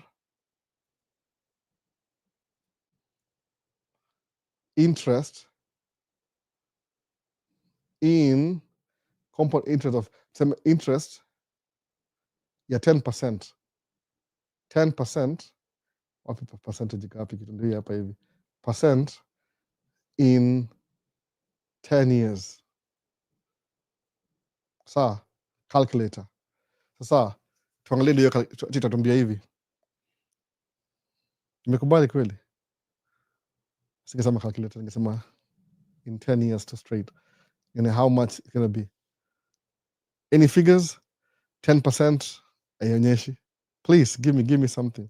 Itakuwa nini? Itakuwa 10 by 10,000 plus 1 power to 10 25,937. So in 10 years, the 10,000 will save itakuwa 25,937 in 10 years. That means it may multiply 2.5 times, by the way. In 10%, 2.5 times. You need interest, by the way. So utakuwa umedouble it in 10 years, utakuwa umedouble 1.5 more than ile pesa was in the beginning. So your ile interest itakuwa higher than your principal, your initial principal. Hiyo ndio compound interest. Hiyo ndio mindset ya investment. So usema ati maisha imekuwa ngumu, wacha ni withdraw, niwachane nayo. That's what you're doing, by the way. You're killing your future compound interest. Sababu itaanzia mali umeanzia, usiwachane nayo, wacha iko continuous. Whatever you do, unaona. Chukua ile nikamwambia mse hivi, bala kata hiyo life insurance, why don't you get your kids waingie kwa life insurance, it will be cheaper because they're younger. Alafu ikue uninterrupted for the next whatever years. Itakuwa poa hivyo. Sasa, so I don't know, trending, tuendelee tu trending 254 semaje graduate ulishamaliza na hiyo. Hebu tuone Kiplang'ata anasema nini? Anasema enjoying the show as always. Kinara, taking my 34-hour reset. Dump truck nitakuja after my lease is done. Anyway, thanks for the wisdom, Albo. Ako over the road, Kiplang'ata anakuja dump truck. Dump truck ni on daily basis. Kama leo nimeenda kuosha gari asubuhi, nimedrive gari kana kikawashwe karudi. Iko gari moja ile ya kuoshwa tu. But best yangu ananioshea gari saa hii kwa parking lot. Hata live tena mbali sana leo. Lazima ni join ina wife baadaye maybe. Alafu nikaenda kumove my truck pia. So next ni gani hapa? Kuna could you link me with someone in the space? So siwezi jua. I was talking to Paul. Labda Paul atajua. Paul akona anajitaja Paul nani? Namuuliza Instagram yake. Fanya hivi, Martin Mwenda.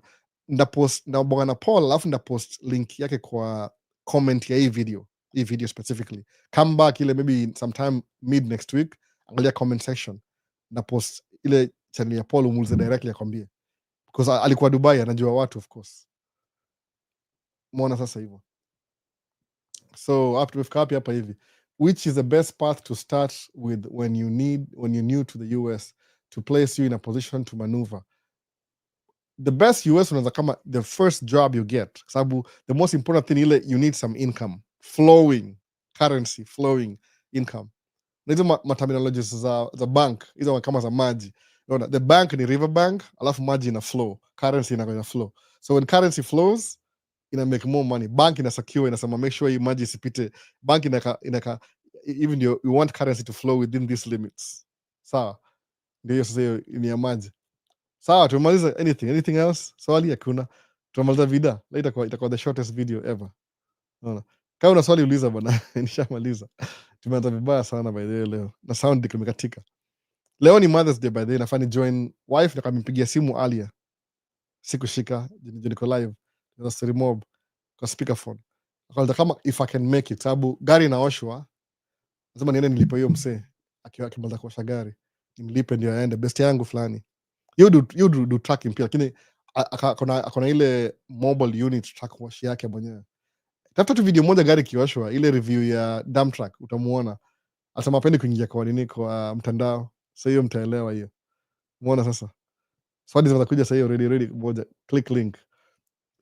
Hey bro, I got your channel after watching Mr. Owen Kenyan American Home and I'm loving the show.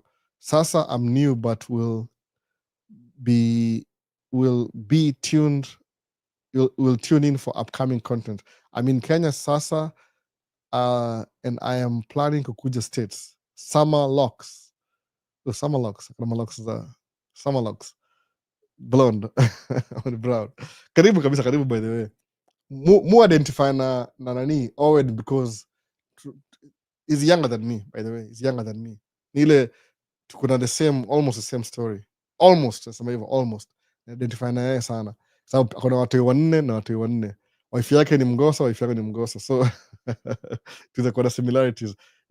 Advice za kuwa the same. Alikuwa Kenya, niko Kenya. But he's younger than me, by the way. Unaona? Kuna maybe mudu tracking yeye ni yako na job. Yoko ni kama ako na job more, by the way. Ako na job mbili sijui.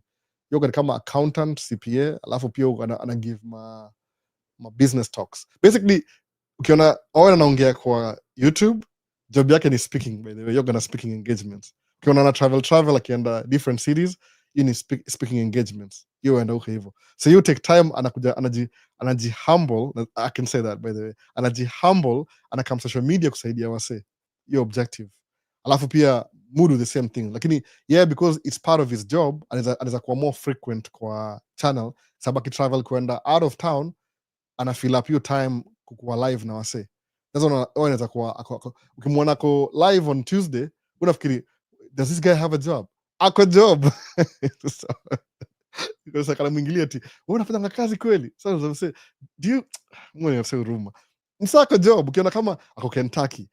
What do you think anafanya? What do you think anafanya? Kama ako outside nini? Sianishi Colorado, unapata sijui uko alikam Minnesota, kadu video na yeye Minnesota. Alikam Sunday, Monday, Tuesday, Wednesday. Alikuwa job. Ile the last day before travel limit up na yeye. Ako job. So not everybody works the way you work. Sijui kwa nini wasoko na madharau hivyo. Ati mazeo, wewe uko live kila siku na kuanga job. Anafanyia favor. Nimusema kama niusema aje lipeni, at least nilipe ni wa show the best months to apply for this. Mse tafuta hiyo dom lipe sababu the value utapata hiyo, he's going out of his way. Kumbuka kuna watu wangapi wanne. Nile job yake si kama mimi na driving truck. Mimi ku drive truck na kuwa na live ni illegal. One day mkiwa kidu live kwa truck, that's the day I'll lose my license, by the way. Siwezi do kitu kama hiyo. Munga na recorded, hata recorded munga very specific record video. Naanza before niende kuenda, alafu namaliza nikifika mwisho. Kwa nini? In between I don't interrupt anything. Ndio na video za tracking za driving hizo wanga long sababu ni point A to point B. Sigusi anything, cameras na run tu. Umeona sasa? Ni a weird way, siwezi edit kwa sababu labda kama ningekuwa na edit zingine. Nimusema ngaje whatever I'm gonna say ni from point A to point B. Hata sija make any video at tracking the last 1 month or so, by the way. Sija make any video. The job tunafanya tuko tu 20 minutes away back and forth. Alafu pia sina hiyo mood ya kufanya track, bado bumper ijakuwa. Umeona sasa? Is LSSC legit? What's LSSE? BN. Oh, BN nakam Minnesota, by the way. BN musician. Hope ndam records. Brother yangu mtol. Watu sema mfana kama BN. Nda compare, namwambia BN, let's take a picture. Alafu nipande juu ya stool sababu ni mse mrefu. Mwaga mfupi, by the way, sijui kama mnajua. Niko 5859 hapo. 5859. Msema 59 to the nearest term. 59. So BN ni mrefu. Anakam Minneapolis on the 21st. Itakuwa lini? The next 2 weeks, I think. Atakuwa hapa hivi mahali aki-perform. So hope nda record. Ndachukua picha na yeye muone bro wake mkubwa. I think I'm older than him. Sijui. Nasema tu. So Summer Locks, American Shamaliza. India Kenyan American Home. A real G47. Albo, when you go for medical DV visa, can you be denied the visa when they find out that you have been smoking weed? I don't think, what do I say that? Unajua kusmoke weed ni ile hizi matest, abstain before uende. Real G47. I don't know if you smoke weed. Nothing wrong with that, by the way. But somebody, fanya hivi. Ukienda kwa job interview, for example, in example, if you go to the job interview, to show up the best of performance of yourself, the best version of yourself, ni upate hiyo job. Kwa nini? Utakuwa na ile, nobody has time to understand your side, whatever. Kama wife ana apply job sa, isi graduate, wife ana graduation ceremony next week, I think. Maybe I make a video kind of naweza akini allow. I'll make a video anyway if I can. I'll be watching the kids. Sijui kana toboa. But nile, when you're looking for a job interview, you take the best version of yourself. Usienda ati, oh, by the way, leo nimesmoke weed leo, lakini next week ukinipata saka nimesmoke. If you find me on Wednesday, hapana. Mtu upeleka your best foot forward. So kwa hizi matest za weed, I think there's a period of time, ile maybe a week before or something. Kama sasa ukienda surgery yosemaje, usikule chakula for 24 hours, kwa sababu kula chakula itainterfere na surgery yako, so you don't eat at all for 24 hours. So that's what I'm saying. So what do? Live restriction for some audiences. Okay, nimeongezea story gani tena? Nimesema nini bana? Sijui, nimeongea kitu fulani. Musahau TikTok iko on, sijui kwa nini imenipatia warning. Ni hivi, kuna time fulani msa amenipatia, ameniseti, nasema hiyo jina kuvuta. Ukikuwa na nini, kuna ile time fulani from hapa hivi mpaka hapa hivi, ukuona umevuta, alafu unaweza abstain toka hapa hivi mpaka hapa, alafu ufike mahali upate ni hiyo word ama ni word gani, sijui. Iko very sensitive. Maswali hizo nishika kila imekuwa restricted. Ni hivi, yani kuna ile period utakuwa nayo, itaku clean up. Ukienda alafu utatoboa. Sasa itakuwa poa hivyo. Inafaa nisiongeze vitu at the same time na TikTok. Niseme TikTok nimeacha. Anyway, ndio hiyo basi. Kuna time period. Lakini sema ukienda kama upatikane uko positive, itakukatia kina way, by the way. I don't know how, but somebody, if kama mimi ni mtu naangalia hiyo document, nipate kitu kama hiyo, si job kabisa, lakini uza kama kuna wase wengine vuti na wewe unavuta, inaku handicap in a way. So bring the best version of yourself kwa hiyo representation. Naona Carlton anasemaje, tuko ndani Ndakas Deine Ime big up Albo aka Malaya yote kabisa. Nitakutafuta kwa simu Albo, niko na maswali mob sana. Nitumie text kwanza alafu ndio nijue unapiga. Last week nilikuwa free kidogo, kuna time tulikuwa na train iko inapita train kaka 1 hour tunangojea, so niko na niongea na wasa wawili, I think 3 people last week. Niko na time kidogo, ili happen too by the way, so nitafute tuongee. Mi nataka Carlton akuja hapa hivi States bana, ama ende Middle East kwanza, ama kwa wapi Carlton. So Summerlocks, I have my own job here and iko sawa, but my dream has always been kukuja States. What's your advice on it? Ikikuja huko I close my business ama na come but biz inaendelea huko. What's your say on it?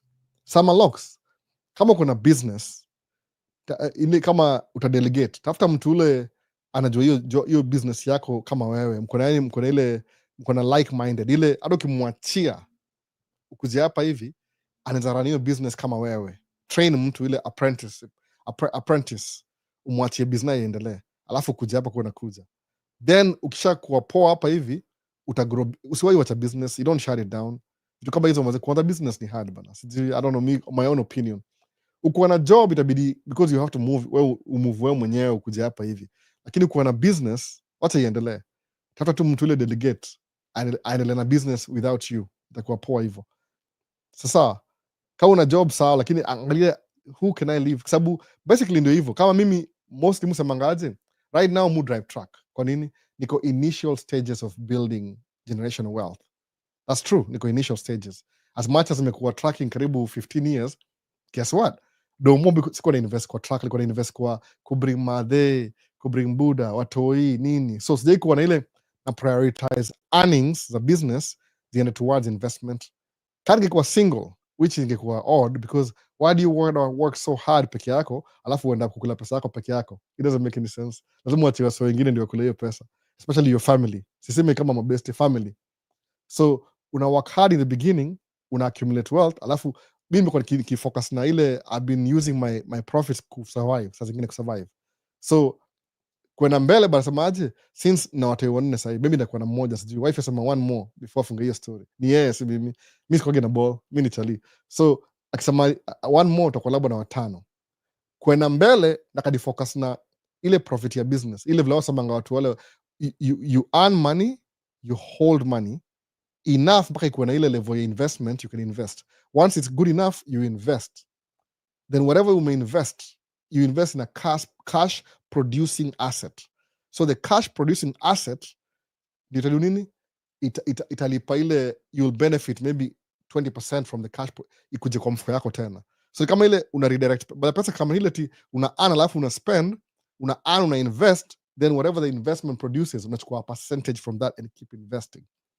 Naelewa sasa. Kama saa hii, kama mja notice by the way, kwa hii camera, nikiweka camera, nimebuy lens ya camera by the way, lens ya Sony. Iko hapa nyuma yangu, ndio hii lens hapa hivi.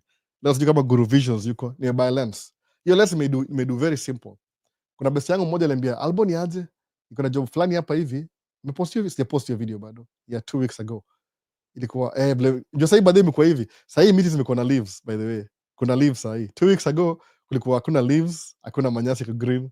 Alafu after 1 week manyasi kwa green. Sahii leaves nimeangalia kuna leaves kwa trees sahii. Kidogo kidogo tu by the way, si mingi sana. By next week itakuwa full leaves.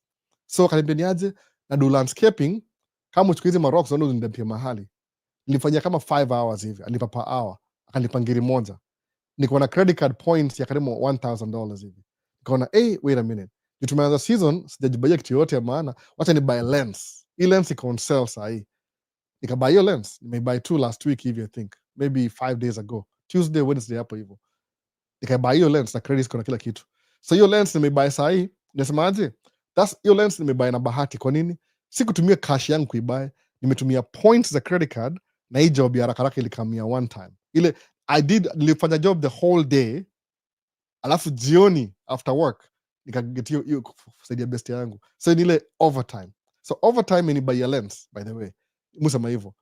The lens ni nini? Ndio hapa hivi, cheki, brand new kabisa, brand new. Ona hii ni brand new lens. Inaitwaje? Lens moja big sana by the way, inaitwa Sony FE 200-600. Ile watu wana naye nini, ma national park. Unaona, sijui kama zaifungua nitoe, sija unbox bado, nafanya video unboxing baadaye, just in case. Ndio lens hapa hivi, unaona, si naoma sana, ni 200-600, ile zoom lens, sawa. So hii lens, how do I buy the lens? Nimebuy lens na ile credit card points na job ya overtime moja. Muona sasa, I didn't even touch my cash kabisa, but nimeona hivi, suppose semeaje, kama sehemu ambia wife ataka kununua ile nikuwe na truck wash, besi yangu kuna truck wash, nichukue van yangu hivi niweke engine ile truck wash nyuma, niweke tanki ya maji katikati, then I wash my own truck. Am I making money washing my own truck? Probably not, but yes I am. Kwa nini? Because hii kampuni ya kuosha truck haitakuwa Alhal Transportation, itakuwa Alhal Cleaning Services for example. So what am I doing? I'm doing business to business transaction.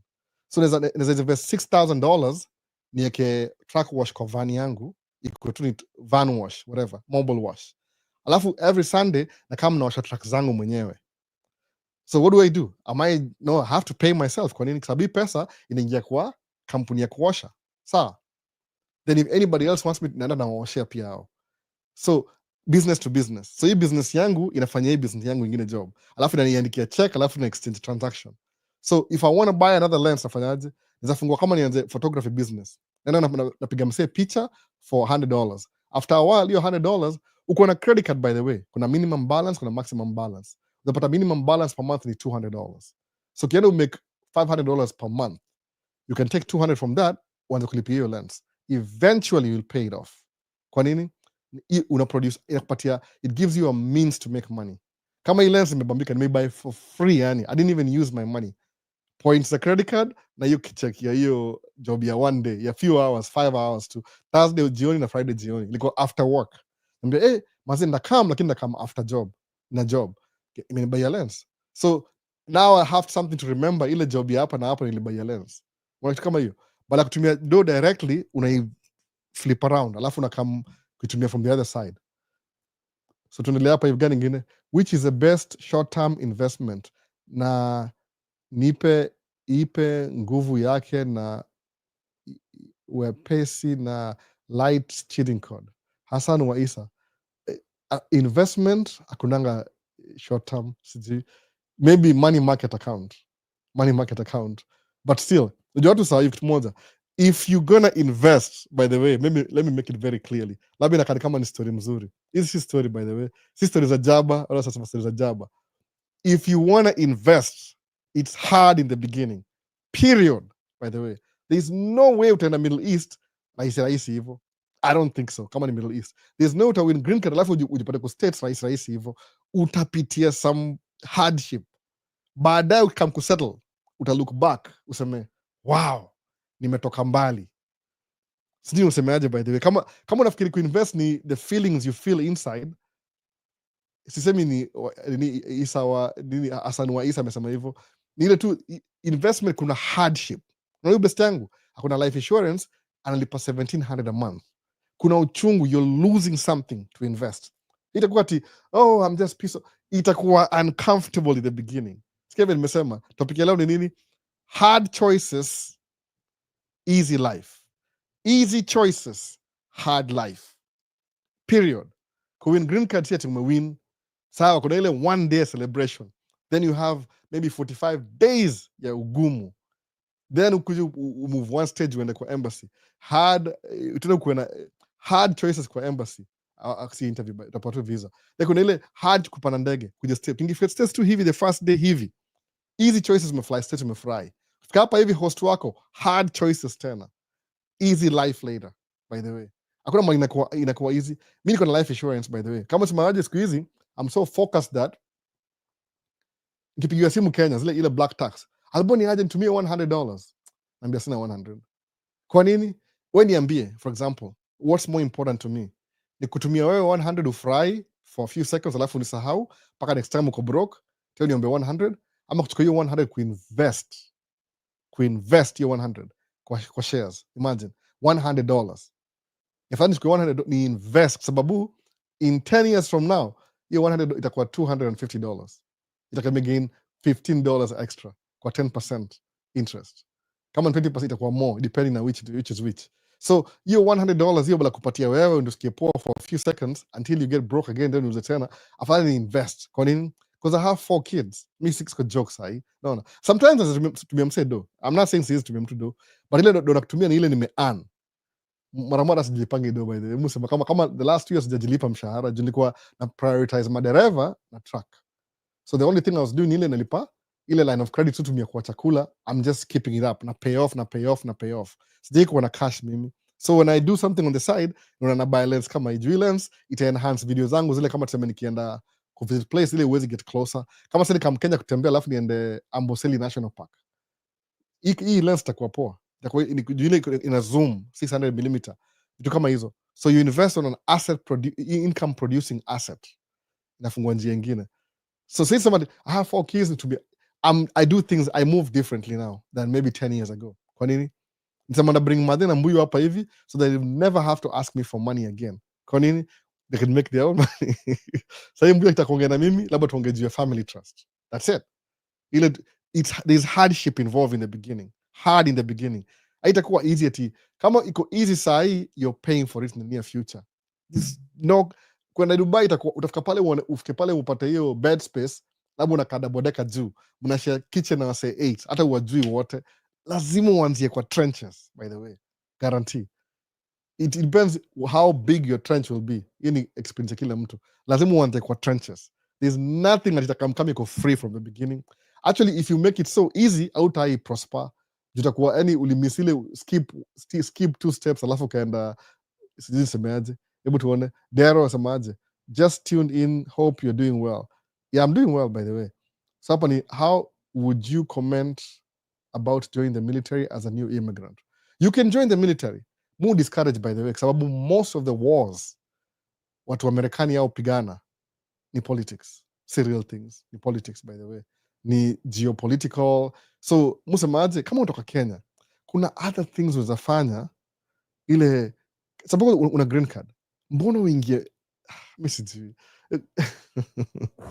kwangu personal opinion, unaweza ingia ukitaka. By the way, you make your life easier, you will pay for it. Kama ni hard, watu sema hivyo, una escape unaingia military alafu una skip some steps. So Brali asemaje, hiyo lens usiende nayo Kenya, KRA agent watakunyang'anya. Ukiwa JKRA utaambiwa uilipe ushuru. Sa kanini, kama nakam naye Kenya sikam kuiuza, nakam naye kama nini, me I'm a visitor. Mimi hata saka kama Mkenya, passport yangu ni ya US by the way. Sijui kama mnajua hivyo. Niliwashow last time. Ya Kenya ile expire kitambo, sasa sijai renew. Passport yangu ni ya US. My passport ni American passport by the way. Si US. So if I'm coming to Kenya, nakam kama a US citizen. So mimi hata si mraia, nalipa ile fee ile visa. I have to get a visa. So wananinyang'anyaje kama ni visa? Mimi nimekam ku visit. No, kama tourist, kama ndakam, that is kama ndakam, ndio unafanya ni box baadaye hii lens by the way Brawley. Yani nimedesign lens karibu tu, niko na 16 to 28, alafu niko na 24 to 105, sahii niko na 70 to 200, sahii ni 200 to 600. So niko na array ya lenses zile mutumia, sijaitumia hii for a long time. Hii ni kama nimetumia tu ya best yangu, haiko hata yangu, but it's really good. Ina bring vitu closer. So Kenya na kama American citizen by the way kaka msatasikia vibaya aseme huyu alboni aje, mi nakam kama American citizen, sina passport ya Kenya by the way, niko naye lakini ni ile mzee ile nikam naye hapa ili expire sijui 10 years ago, nafani renew by the way maybe sijui, but that's what it is Brawley. So leo nini ingine, real G, do military make a lot of money? How much average would you make in a year? G7 fanya hivi, kuna best yangu mmoja msema best yangu aitwa John Duty, adoingi video sana, mtafute kwa mtandao John Duty yako military, umulize how much money he makes. Mi sijui, mujua kuna benefits, lakini kama uko na familia, life ya military ni hard kidogo, kwa sababu ukiingia military, suppose ukae 10 years huko, you'll be moving a lot na familia, itakuwa stable hii base to hii base, alafu jua uta increase in ranking, the more increase in ranking the more money you make, which is true.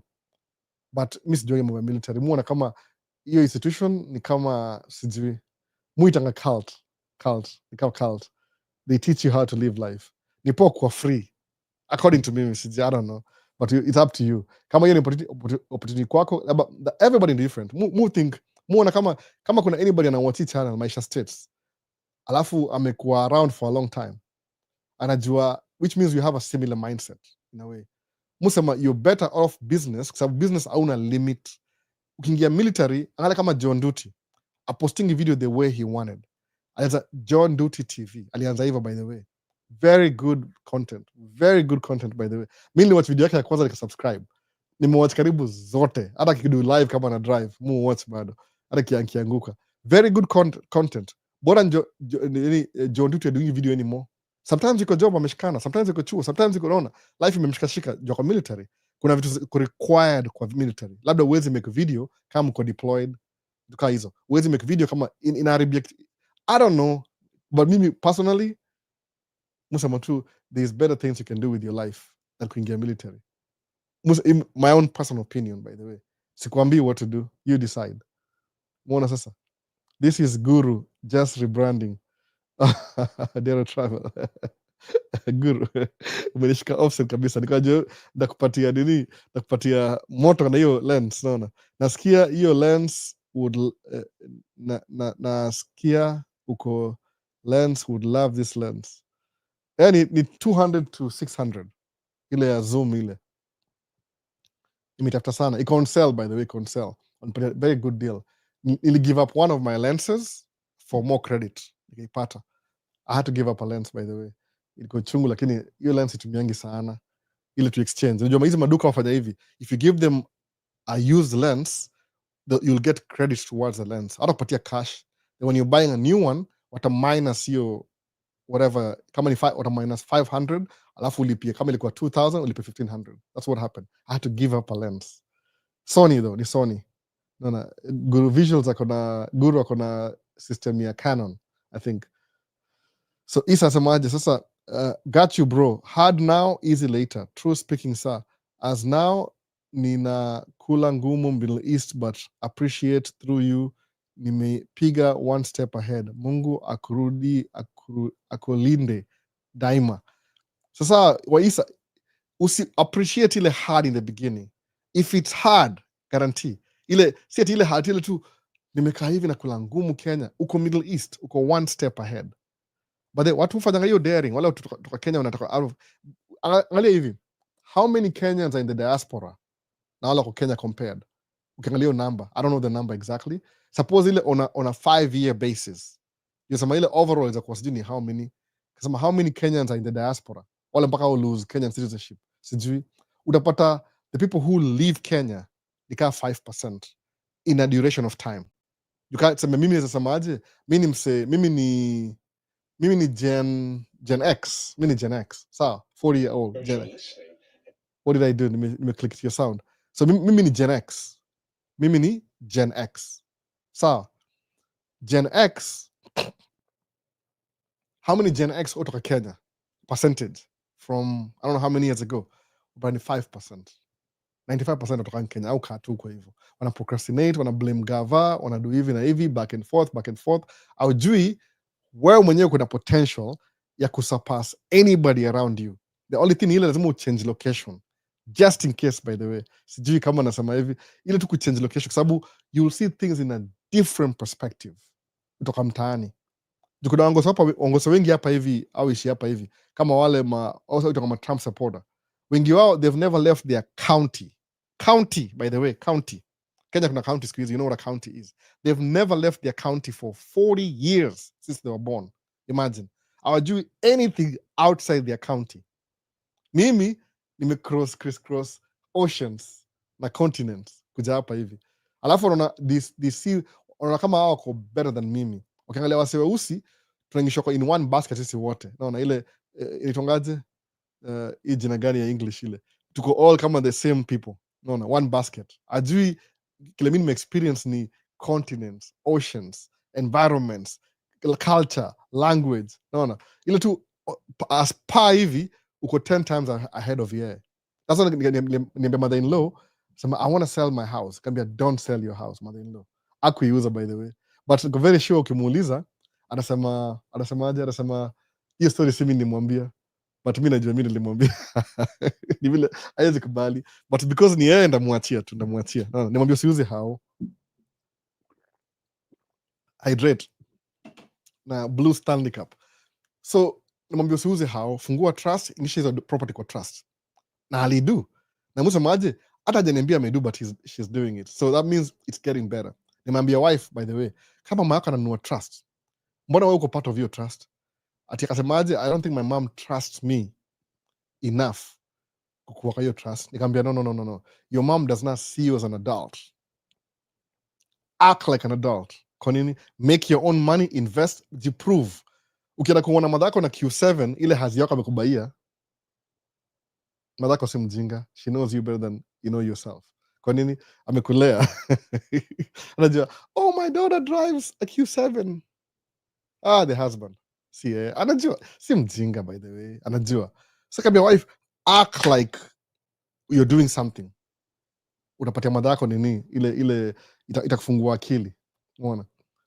So ndio hivyo. Ex-shot asema, hey Albo, to the followers asking about joining military, I recommend they listen to a podcast on Ikonini, where they interviewed a guy who was in the military in the US. So sawa, msena Ikonini itakuwa episode gani? Yo kuna episode by the way. Tafutia hiyo episode, Ikonini podcast. I was in name, hata mimi nimeweza kuname nini juu ya hiyo episode, ile niambonga last year, weka episode. Kuna majina episode, utaipata. I'll interview watu very good nini podcast by the way, Ikonini podcast. I'll do big things by the way, Ikonini podcast. Ile tu ni hata mwaga very, very big supporter wa Ikonini podcast. Mtu sema otherwise. So ando watch ile military. Kuna wasi, interview wase, I think Miss Dukan na Ikonini podcast. I don't think so. I have nothing to say. So I don't know. Maybe, I don't know. Maybe connections sijui, but muona kama story yangu nimeongea yote hapa hivi. Maybe ndaenda, maybe sijui. Naona. Napigia Ian simu ama Mwaf yuko too senior. Yuko senior sana. So kuna nini? Hiyo ni Ikonini podcast. Sijui episode ya military. Sasa umesikia ilikuwa Real G47. Unaona? X shorts. He said he would never advise anyone to join the military unless it is their very last option. Sasa umesikia vile amesema hivyo? Mimi na agree na yeye. Amazing, keep winning, big man. Talk little bits about consistency. Daryl Travels ni good visuals. You know, good visuals. Sasa nime understand, update. Ni naona sahi. Daryl Travels. So basically consistency yoga poa kabisa. Musa manga hivi consistency. Be average consistently. Unasikia vile nasema? Sijasema to be above. Acha niseme hivi kabisa. Suppose niseme aje? Mimi nataka kumake YouTube video kama Ikonini podcast. Sawa? By the believe yangu ndio, my podcast is the best. By the believe, I believe that, but I have to believe that. Understand? By the way, TikTok, mimi naambia ukweli, I believe my podcast is the best podcast. Kwa nini? I have to tell myself that, sababu mu gonna doubt, niko na ile insecurities. Yani you have all the insecurities, una doubt. Mimi naambia sasa, okay, nimekaa hapa hivi, which microphone? I was thinking about microphones, by the way. Mpya, kusema, what am I doing? Kununua new microphone for what exactly? Muamini, this is one of the best setup anybody. This is the best podcast in the world. Musamanga hivyo. This is the best podcast in the world. You guys don't know that, but I have to tell myself that. Kwa nini? Nasemaje, every time nikikaa hapa chini, I'm sitting down on the best podcast in the world. Period. None is like me. Kwa nini? Because mimi ni unique. I'm the one who shows up over here. Natumia kitu gani? Natumia Shure microphone, XLR. Niko na hizi I have to lie to myself, by the way. I'm gonna trick my mind that this is the best podcast ever. By the way, before nikaa hapa chini, I take a shower. Can you smell? I smell cologne na kila kitu. Nime dress up, yani presentable. Nimevaa shorts, ni summer. Nimevaa shorts, by the way. Hizi ni shorts leo. Naona magoti, nimevaa shorts. But I have to believe that this is the best podcast ever. Mona, quality kila kitu. Kwa nini? That's my standard. So what do I do na standard yangu? I keep it average. Every time nikirecord video kwa gari kana drive, I've watched that before making mistakes. I have to perfect it. Lazima nikuwe na the best microphone in the industry. Nikiongea munisikie. So nikifeel kama nilisahau kwa tano, kama ile nikienda kusijili kwa wapi, nikienda ku drop bumper, nikuwa nimesahau kuturn microphone on, to me that was a terrible job. Lazima nijiambie hivyo. Albert, you can do better. In the best podcast ever. That's what msemaje, I record this session. Nimekaa hapa hivi kamera ngapi? 1 2 3. And that's what I do. Problem solving. So to me, quality ni average kwangu. That's what I do. This is my average. See, average, by the way, ni above average. But kwangu, I'm comfortable recording an A7 IV Sony. Very comfortable. Nikuwe na Rode, nilibuy hizi vitu zote, by the way. I have to do that. Ndio hii kitu make sense kwangu. So am I average? I'm very average. Maybe I need to learn on how to speak better, how to communicate better. I don't even know what I'm doing half the time. But you're saying unifuel. So I'm sitting on the best podcast in the world, in the universe. I'm talking to the best audience in the world. So what do? Lazima I present myself in the best. Nipiga shower. You guys don't even know that. I smell good right now. Maybe nimesweat kidogo, nimekuwa hapa hivi for a couple of hours. But lazima nijiambie hivyo. I'm sitting down to talk to some people who are better than me, who expect the best results. That's my average. So what do? Average. You take your average, which is above average, be consistent on it. That's it. Hivyo tu. Umechukua ile, umeelevate to ile, your average imekuwa above average, then once you make it to above average, keep consistent. So consistently average, utaget results than inconsistently. Sababu semaje, uko na hype. Kama huyu mnatoa swali sasa, Albo, niambie one of the quickest investment I can do. I'm lying to you. None of them is consistent. If you take your money, for example, leo, which unue S&P 500 kwa stocks and shares za America, unue Kenyan bond. Kenya sijui. I'm wishing nikam Kenya, nikae chini na wasa wa bank, wani explaining, take notes, nilana kila kitu. Ama if there's somebody out there who knows these things, tell me nijue, you understand? So me, niko Kenya, niko maskini, shares, I didn't even know what shares was. Nimejua shares tangu ningi America. But if tell anybody, Albert, are you going to buy shares? And I don't even have money to survive. Hata kulipa rent. How am I going to buy shares na sina money ya survive? But I always knew one thing. Some books, my books zilinidanganya. Ziliniambiaje, if you stay consistently average, uta-achieve objective. Ni ile, what's your average? Kama sasa hii word mpya kabisa, what's your rich life? What do you desire to do? Mimi ningewishaje semaje, nataka kununua hii lens brand new. Iko na hiyo cash hivi. But I understand one thing. Kununua lens ya $2,500 US. I think it's 2,100 hivi. Iko discount. Na cash ni hard sana kwangu. I have to backflips nini ndio nimekio nini hiyo purchase. I wish ningenunua tu hivi. But how long will that take? Maybe 30 years from now. Najiuliza hivi, will I have the desire to take pictures anymore? Probably not. Nitakuwa grandpa na watoi kitu kaa hiyo. So inasema hivyo, be consistently average. Si ile average mbaya, take your average, increase ikuje above average to your means. Then you above average, make it become your average, then stay consistently above average in your own way. Hautakosa results, by the way. You'll never miss results. Simone hivyo. Mi waga nisemaje 2 years ago, ndaanza Maisha States.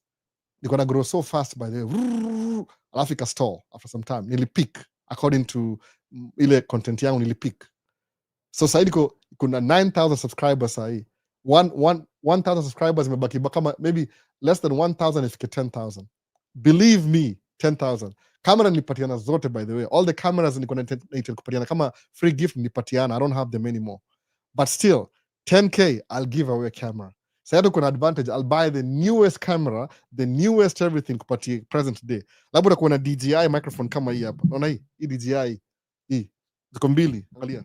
Kuna mbili. Audio murecord samaje shaona wasa kidu podcast. What they do the podcast intentionally initially ilikuwa kitu ya audio.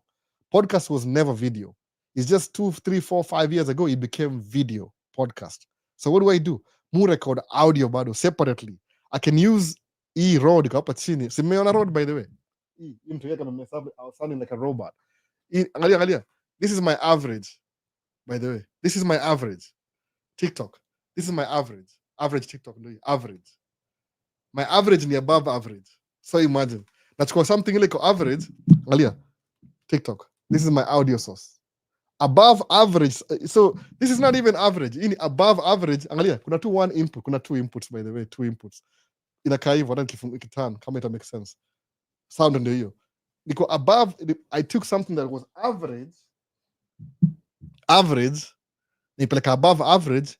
Then I make above average my consistently. Ile in your average yangu sasa. So which means I don't even know what I'm doing. Ini overkill. Why? Na simu mbili kwa nini? Example, 2 phones. Kwa nini? Nilienda kwa makasemaje, when you go to the bank to get a business loan, your investment, make sure you have a dedicated phone number your business, dedicated email your business, dedicated website. Everything dedicated, then you look like you're actually a businessman. Guess what I did? Kachukua simu ya business. Ini 100% business. If anybody calls me on this phone call join number, ini business. Hakuna personal. Ini personal, by the way. If anybody calls me personal, maybe the best wangu maybe 5 years ago, I'm a family. Maisha States, ini business peer. It's a business line. Extra line. So I take my average, na elevate to above average, then I make above average consistently. Even in mwisho life yangu, by the way. So every time I feel uncomfortable, like I have to struggle just to meet my average, which is above average according to Mimi. Niambie how I won't succeed. When niambie tu. I'm playing with so many words. Everything above average. Do the same thing when kama utashinda kusucceed. Me said, mpaka niko tempted kufungua hii. Acha tu unbox hii lens. Maybe ndawa show. Acha nifungua hii lens. A big box. No. Do I need to unbox, by the way? I'll show you lens example. Do I need this lens? No, I don't. No. Lakini najuaje? If I have it, I'll learn how to use it. Average, above average, I'm unboxing kivijinga sana, by the way. But anyway. Lens ndio hiyo. Angalia, brand new. Cheki. Angalia hiyo. Ndio lens. Ni G. Angalia. Good vision najua. Any lens too, by the way. Do I need this lens? No, I don't. Can I take pictures of this? So buy lenses, maje. Amboseli National Park, Wild Beast Migration. Toka Tanzania, Ngorongoro, sijui whatever. I'll be there na hii lens. Kwanza na buy ile camo inafunika hivi ndio nisistue ma animals. Do you why iko too plain? Naweza na kwa soccer field sai nipige picha za soccer field. Hivyo tu. I'm giving myself another challenge. Is this normal to me? Very abnormal, by the way. Very above my pay grade. But what do? Nachukua small things, naziweka zinakuwa above average, then I pursue them relentlessly. So my average ni above average kwangu mimi, lakini the consistency ina pay off. Muona sasa? I think Musa Mangaje, I feel the why do you waste your time doing live? Nobody's watching. Your channel is not even growing. Naambia, stop hating on my channel. How many subscribers do you have? Amuuliza hivyo. Hiyo of course ile ataka ile ani blackmail asemeaje, let's go to blah blah blah blah blah today on Sunday with the kids. Naambia, I only muka hapa chini for 2 hours, maybe 3 hours at most. Ukisema 2 to 3 hours. Sawa. Once a week, which is unfair. I should be doing it every day if possible. Ile nature yangu ya job sifanye hivyo. Kuna people who depend on me. Musema hivyo. You guys know yourself specifically. Ile you need the encouragement to move on. Kwa nini? I have to encourage myself and encourage others. Sababu when you give, that's how you receive. Naelewa sasa. So anataka kuni blackmail. Oh, he doesn't. Channel ina grow.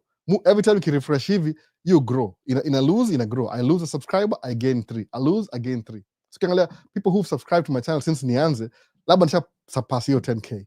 But kuna wase hii advice inaweza kuwa irrelevant kwao and they moved on. Okay, na maybe iko nini podcast or something else. It doesn't matter. Iko nini podcast, iko 100,000 consistently. You take your average, una increase to above average, then you become above average consistently. Mse, I don't even know what to tell you. Uta win every single time. Nakupay off track yangu, by the way, for the first time. Track ya 220,000. Paka najiuliza, how come I'm paying off the track na sijalipa hao? Na hao ni almost the same price, maybe twice that. Which means I can pay off the house in 10 years. If I'm paying for a track in 4.5 years, I can pay off a track in 10 years. Money difference. That's what you do, man. Chukua average yako, iweke above average. Then act like you're above average and you're average. Alafu be consistent on it. Alafu uone. Nasikia Vini na Vini hapa ameingia. Hi Albo, Vini, tapping in here. Nice to see you, brother. It's about Vincent Otieno vipi? Niona video yenyu pamoja. Hey guru. Alafu kuna I missed the last week leo niko stima. Sawa. Alikuwa na blackout jana. Thanks for the inspiration. So that's what you do, by the way. Unachukua anything average, unaweka above, alafu unakuwa consistent naye. Mi sioni vile utafail, by the way. I don't see it happening. Mi hata sikana photography nini. My dad akona camera kitambo, Pentax, kutoka Pentax. Anipatia hiyo camera, yani 15 seconds. Anaichukua, vup. Sasa hata sijawacha nikaena hata kidogo. So I wanted to prove myself to my dad that ukinipatia picha na film, Gen Z wajua film nini, Gen Z watajua film nini. Kuna ile film ile unapiga naye picha. Kama ni 32, na kama una picha at least 25 ziko poa. My dad yeye mwenyewe 32, 10 ziko poa. 20 zimeharibika zote. Umeona sasa? I never had time na hiyo camera. Sema one day I'll buy my own camera. Nilibuy kamera kawaida. Musema, okay, which is the average? Hapa. Self-taught everything. Do I know what I'm doing half the time? Nikienda mahali nikishow up na hii lens mahali kama kuna ile wale watu wanani kama msaitonga jina yake ni nani huyu? Sam Chui. Chui. Kama Chui. CHUI. Chui, lakini Sam Choi. Ile ni mtu wa China. Yule is a plane spotter. Ile ndio kwa airport kuna zoom lens. Ndege kamkulano na film, alafu hivyo. Alafu kuna msee huyu hapa hivi Minneapolis St. Paul live Wednesdays na Sunday. Live, by the way. Anajua ndege zote kabisa kwa sababu unajua hii MSP ilikuwa nikuja hapa hivi na green card ilikuwa Northwestern Airline. Haikuwa Delta, siku hizi ni Delta. Delta ilimaji kainunua. So anajua planes zote. Anajua hiyo toka hapo Wednesday, inarudi after 2 weeks, imeenda wapi, anajua everything about the plane. Huyo msee. Twin Cities MSP live show ya plane spotters. Guess what? Ikuwa na hii lens, ina open up plane spotting, bird sanctuaries, animals, inafungua another possibility. So hiyo, kama sasa niko ile bestira alikama hapa hivi kitambo ule Leon, ana complain juu ya sijui my girlfriend left me ama something. Hauna your time because your mind is so occupied that these other things that matter in your life una think about than vitu zinaku bring down. Unakuwa na success. That's what I do, by the way. Mwaka kama najipatia challenge, I always go for the hardest things possible. Paka zinakuwa easier. Kama saizi makasho, nimemiss kasho ngapi? 2 already. But uzuri nile kuanzia in good weather, kuna kasho once a month, at least once a month. Ile mpana ni ile super car Saturday, inaanza on the 21st, I think. Leo ni lini? Ama ni 20, naangalia Sunday kama date. Itakam soon, ile ama Lamborghini ile. Itakuwa maybe on the 25th ama 18th, sijui 17th ama 17th, on the 17th, next week. Itakuwa next 17th. Ndaenda, nichukua mapicha, mavideo. Nime-lose 2 car shows. Moja nilikuwa na meeting, safety meeting. Ya pili nilikuwa wapi ya pili? Nilikuwa na shughuli hapa kwa hao, singeenda. That's what you do, consistency mse, naona. repeat the bit of average to above average thing. Mocaso. Mocaso ni hivi, nasema hivi, you find something about your life that iko above average. Sawa? Okay, suppose wewe ni kama you make video. So chukua something, this is your average. You know your average. Average ile tu uko hapa hivi kawaida. Then you say, okay, I'm going to take this thing niweke above average hapa. Then you lie to yourself that you average and your average yako. Then do it consistently. It makes sense. Maybe there's a book about it. If I have it in my mind, nilisoma mahali. I just don't remember where. But if it's like a book, take your average, equal above average. The thing that you suppose some numbers, 10 you're high, 0 ni 1. When you're 5, you're a 5. So take your 5ness, become an 8. To achieve allowance here to 20%. Become an 8. Alafu once say that you're an 8, pull it to an 8. Alafu ukishafika 8, do 8 consistently. See if you'll lose. You'll never lose, by the way. Sabu you know you're a 5, but act like an 8. Alafu do 8 consistently. You'll never lose. Hata utajisurprise. Nasema every time you look at yourself, I know I'm a 5. I know I'm a 5. But output yako ni 8, by the way. Umeona? Sijui there's a player which is the best application. Naongea tu juu ya business. Ni alafu ni long term, si short term.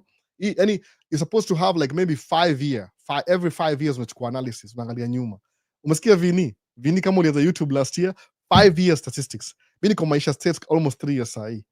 Niko very sure by 5 year mark labda nitakuwa ishapita 10k. Labda, sijui. Sababu I can get better. Ni ile tu I don't have enough time. Alafu nasema niligundua hivi, I can switch to English by the way, but hiyo labda nianze channel nyingine mpya from scratch with the ile nini nianze kuongea English, alafu itakuwa shorter videos kwa sababu English mimi sikuagi naongea freestyle hivyo English kama Kiswahili. You're a 5, make yourself an 8, be consistent on 8. Out I lose. Muwe na kaizi mashow na show up na kamera yangu. Si kamera noma sana, ni noma but si noma. Ni A74, ni entry level ya pro. Entry level. Mwangalia features, the features I can afford. Alafu A74, I can buy a A75. Iko na 64 megapixels for example.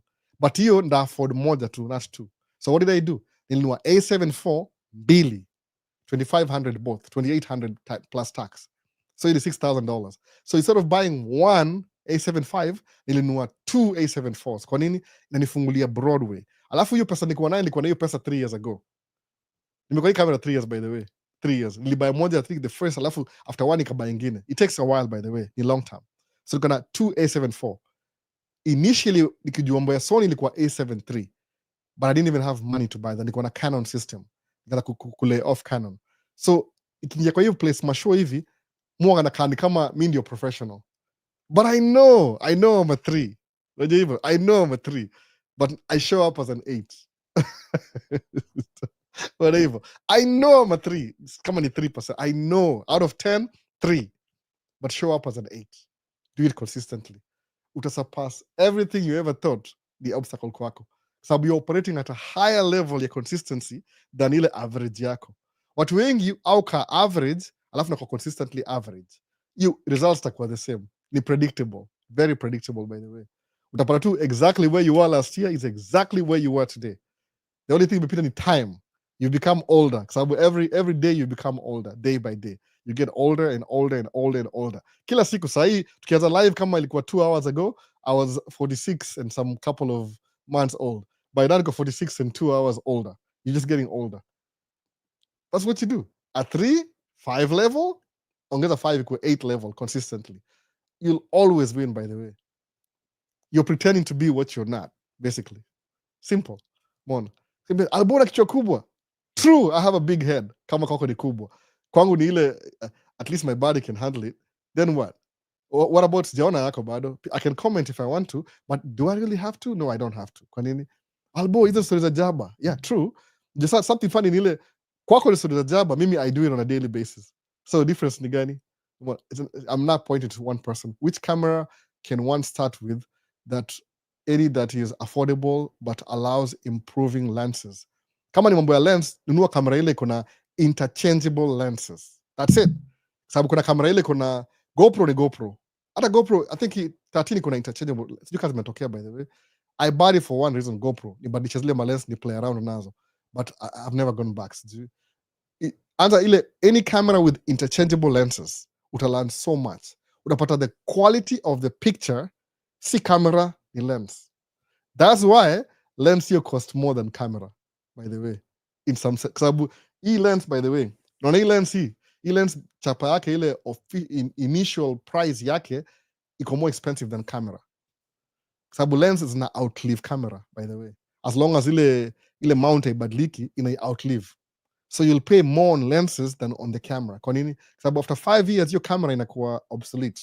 A new one comes in. So as a camera ile kuna interchangeable lenses. Preferably ikuwe DSLR, kuna ile mirrorless. Mirrorless ni poa. Preferably mirrorless. Sababu utakuwa na different compression. 24 millimeter, 35, 50, 75, 100, 110, 135, naona 200, 600. Utakuwa na different lenses za kuexplore. Kama kwa wedding, the most famous kwa wedding photography ni 24 to 70.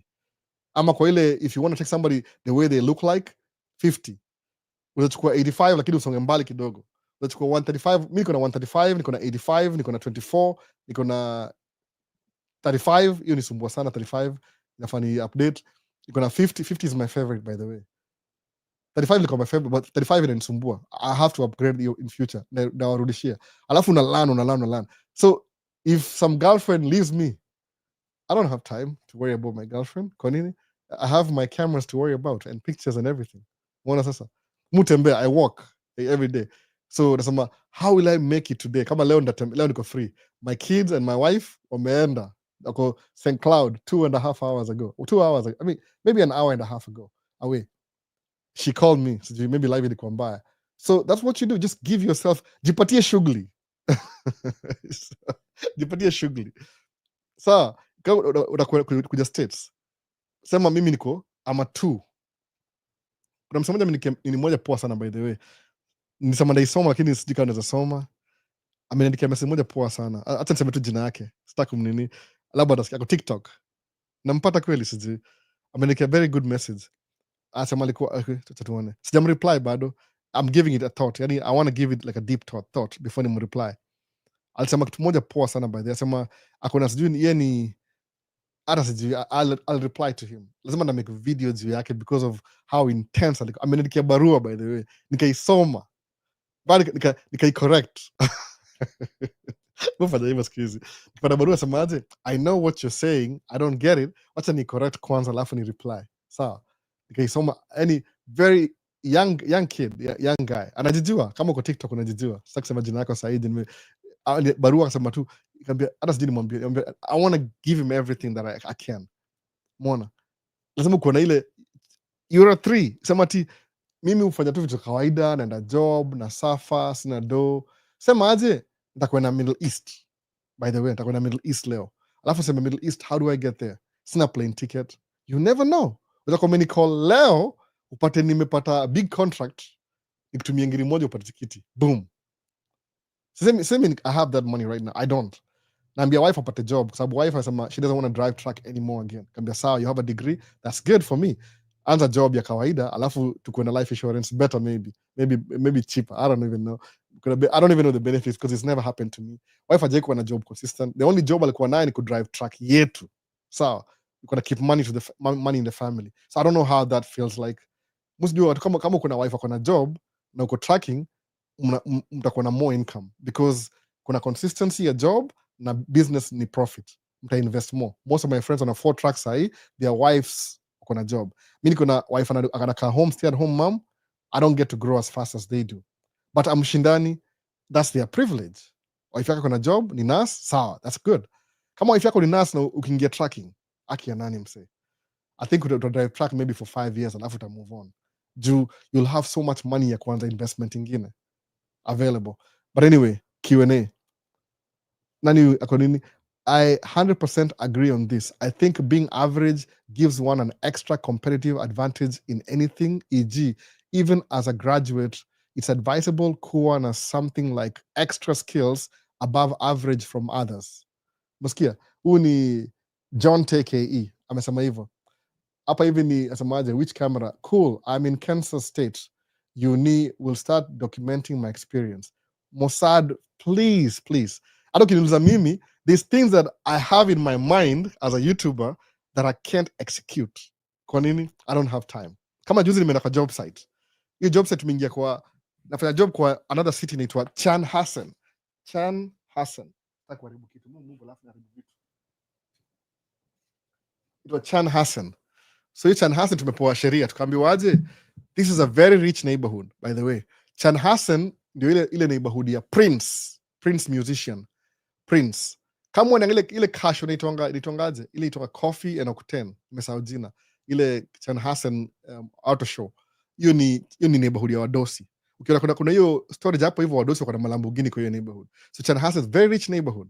Tukaambiwa hivi, ukuja asubuhi, don't show up before 7. Job inaanza 7:30 hivi, I think 7:15 hapo, but ile they don't want to make any noise ya construction before 7. After 7 then, so nikaingia nikapark gari 6:47 hivi. I had 15 minutes. Nikafly drone. Nimefly drone, nimekuja hivi, nimeenda hivi. Alafu train nasikia train ikapita. Gudu. Shinda. Hii train iko wapi? Turn drone. Nikaona train. Nikaangalia dere mwingine alikuwa hapo hivi aitwa iko nani sikio. Sijui ni Zaki. Kaambia Zaki, so tusitambo tusiwashe tuzime truck tukae quiet. Train inapita, it's louder than our trucks. Sikia irony. Gudu. Train inapita hapo. Kama ile train ile ya Waizara, same train. Guess what? Hawako complain. Your train. But sisi nambua, you're making noise. Nikaambua, naona because ni ile tuko hiyo place. But nilifly drone. Alafu guess what? So drone iko juu ya hewa, nambua kwa radio, okay, now we can start working. Hey Al, mimi Al, come over. Aski nishinda kuenda. Sasa ningesema nini? Drone iko juu, ningeduridi. Drone yoka kama half an hour at most, alafu inaisha battery. Nikaambia msaka nyuma yangu, wewe enda. So nilipita na wasa ngapi wawili nikibring drone down. Ndawasha hiyo video, hata sijaongea anything, but ndawasha hiyo video now that I've mentioned it. Mtaiona maybe next week, maybe on Saturday eve by weekend I edit haraka. Maze naona sasa hivyo neighborhood ya watu wadosi. Prince the musician akanaishi huko. Itwa Pursley Park. Itwa Audubon Road. Hiyo ndio neighborhood yake, hiyo Lamborghini kila kitu. Hata maze niangalia G-Wagon hivi after ile 2 weeks kusema hii gari inakaa poa yenyewe. Kuna motherfucker ana drive G-Wagon inakaa poa, seriously G-Wagon inakaa poa. Ukikaa ndani kuna difference. Ni kama Jeep expensive. Umeona sasa? So imagine semeaje, I'm going to move to Chan Hassan, niishi huko among watu wadosi. Wao mwenyewe si mdosi by the way, kumbuka hivyo. Sikia kitu concept. Umeweza kuunderstand sasa? Usemeaje, I'm going to move to Chan Hassan, ni rent apartment among rich people. Guarantee. Ukiona ile Lamborghini every day itakuwa addictive. 5 years from now utakuwa mdosi pia wewe. Kwa nini? Sasa mangaje, uko na mabesti yako kama 5 friends wako multi-millionaire. Now you're the 6th friend. It's only a matter of time before people wako multi-millionaire. Kwa nini? Mnaongea vitu ile like-mindedness. Tafuta wasewa 5 au vuta bangi, tuseme bangi stacks ile jina Kingoso, shapa uone na TikTok. Wanavutanga bangi. Wewe uko msewa 6, utaenda kuvuta bangi na hao. Nothing wrong kuvuta bangi by the way. Ile kuvuta bangi kama loser ndio mbaya. Hauna doa, hauna nini unavuta bangi. Kumaliza stress. Wale uamke you do something with your life, una waste away ku worry about. Anyway, that's the point. Nothing wrong kuvuta bangi by the way. Mimi na agree 100%. Ni legal states. By the way, nafikiri Ibra anaishi Chan Hassan. Ibra, I think so. Ajai niambia, but leo sema anaishi nini Chan Hassan. That's what you do. Tafuta wase wako na ile group yako ile, tafuta place neighborhood rich, ishi kwa ile neighborhood rich. Itakuinfluence because ita change mind. 3 months una wase hapa kuna dogi au drive gari poa, itakuchange peke yako. Unaona? That's what I'm saying ile. Ukana wase wako tu mtaani amdoing yene, mtabaki tu mko average. Take your life above average, pretend above average is your real life, you'll never lose. Umeona? Hizo si words zangu. I'm pretty sure, sikumbuki book ni gani. I read that somewhere. Zile vitu una missing kwa hiyo book ukisoma hapo hivyo kwa paragraph. So kuna Emmanuel Kipchir. Thanks a lot Albo for your motivational brother. I know which career I should go for.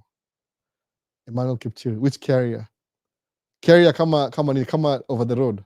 Nunua truck yako msee. Just buy your own truck. I'm telling you. Buy your own truck. Itakusaidia sana. It's not easy. Itakuwa challenging in the beginning. But it's always worth it when you're getting challenged running your own business than somebody else's business. Naelewa hivyo hivyo sasa. So kuwa na hiyo challenge. Wasenda Malza live bana, napigiwa simu, sijui kama atakalima join. Naona kuna leo ni Mother's Day. So na Malza live hapa. Kama kuna swali lingine yoyote tena. Mtasamahani leo, at least nimekaa 2.5 hours I think. Tuliwest kama sijui ni the first 20 minutes juu ya audio. Mtu yeye afanya buttons. Mwonevo sasa. That's what tukimunga naishi life kama ina exceptional. Mimi ni mtu wa Q7? Hapana, mimi ni mtu wa Eastleigh. By the way, I'm more comfortable driving the van Ford Transit ya job than Q7. But mu drive Q7 weekend. Every time ki drive Q7, I feel different. Kwa nini? Hiyo si life yangu, ni pretend life. But najipretend mimi ni mse wa Q7 ingawaje mimi ni mse wa Ford Transit. But ile lifestyle ile, alafu nako consistent nayo. So msema, if I'm going to drive a Q7, I have to be able to afford it. So what do? Now work hard ni afford. Kama sasa nimeambia wife, we're paying off the truck this year. Your Volvo, inakuwa paid off. So ni 100% profit. Si share profit na anybody else. Anaongeza kama 4,000 extra every month. Kwa hiyo kisha pay off your truck. Ya 220,000 by the way. Si truck cheap. Ile sama ni story za jaba. You believe me or not. Neza show paperwork saiji nisha pay off. Na show loan ukichukua ilikuwa how much.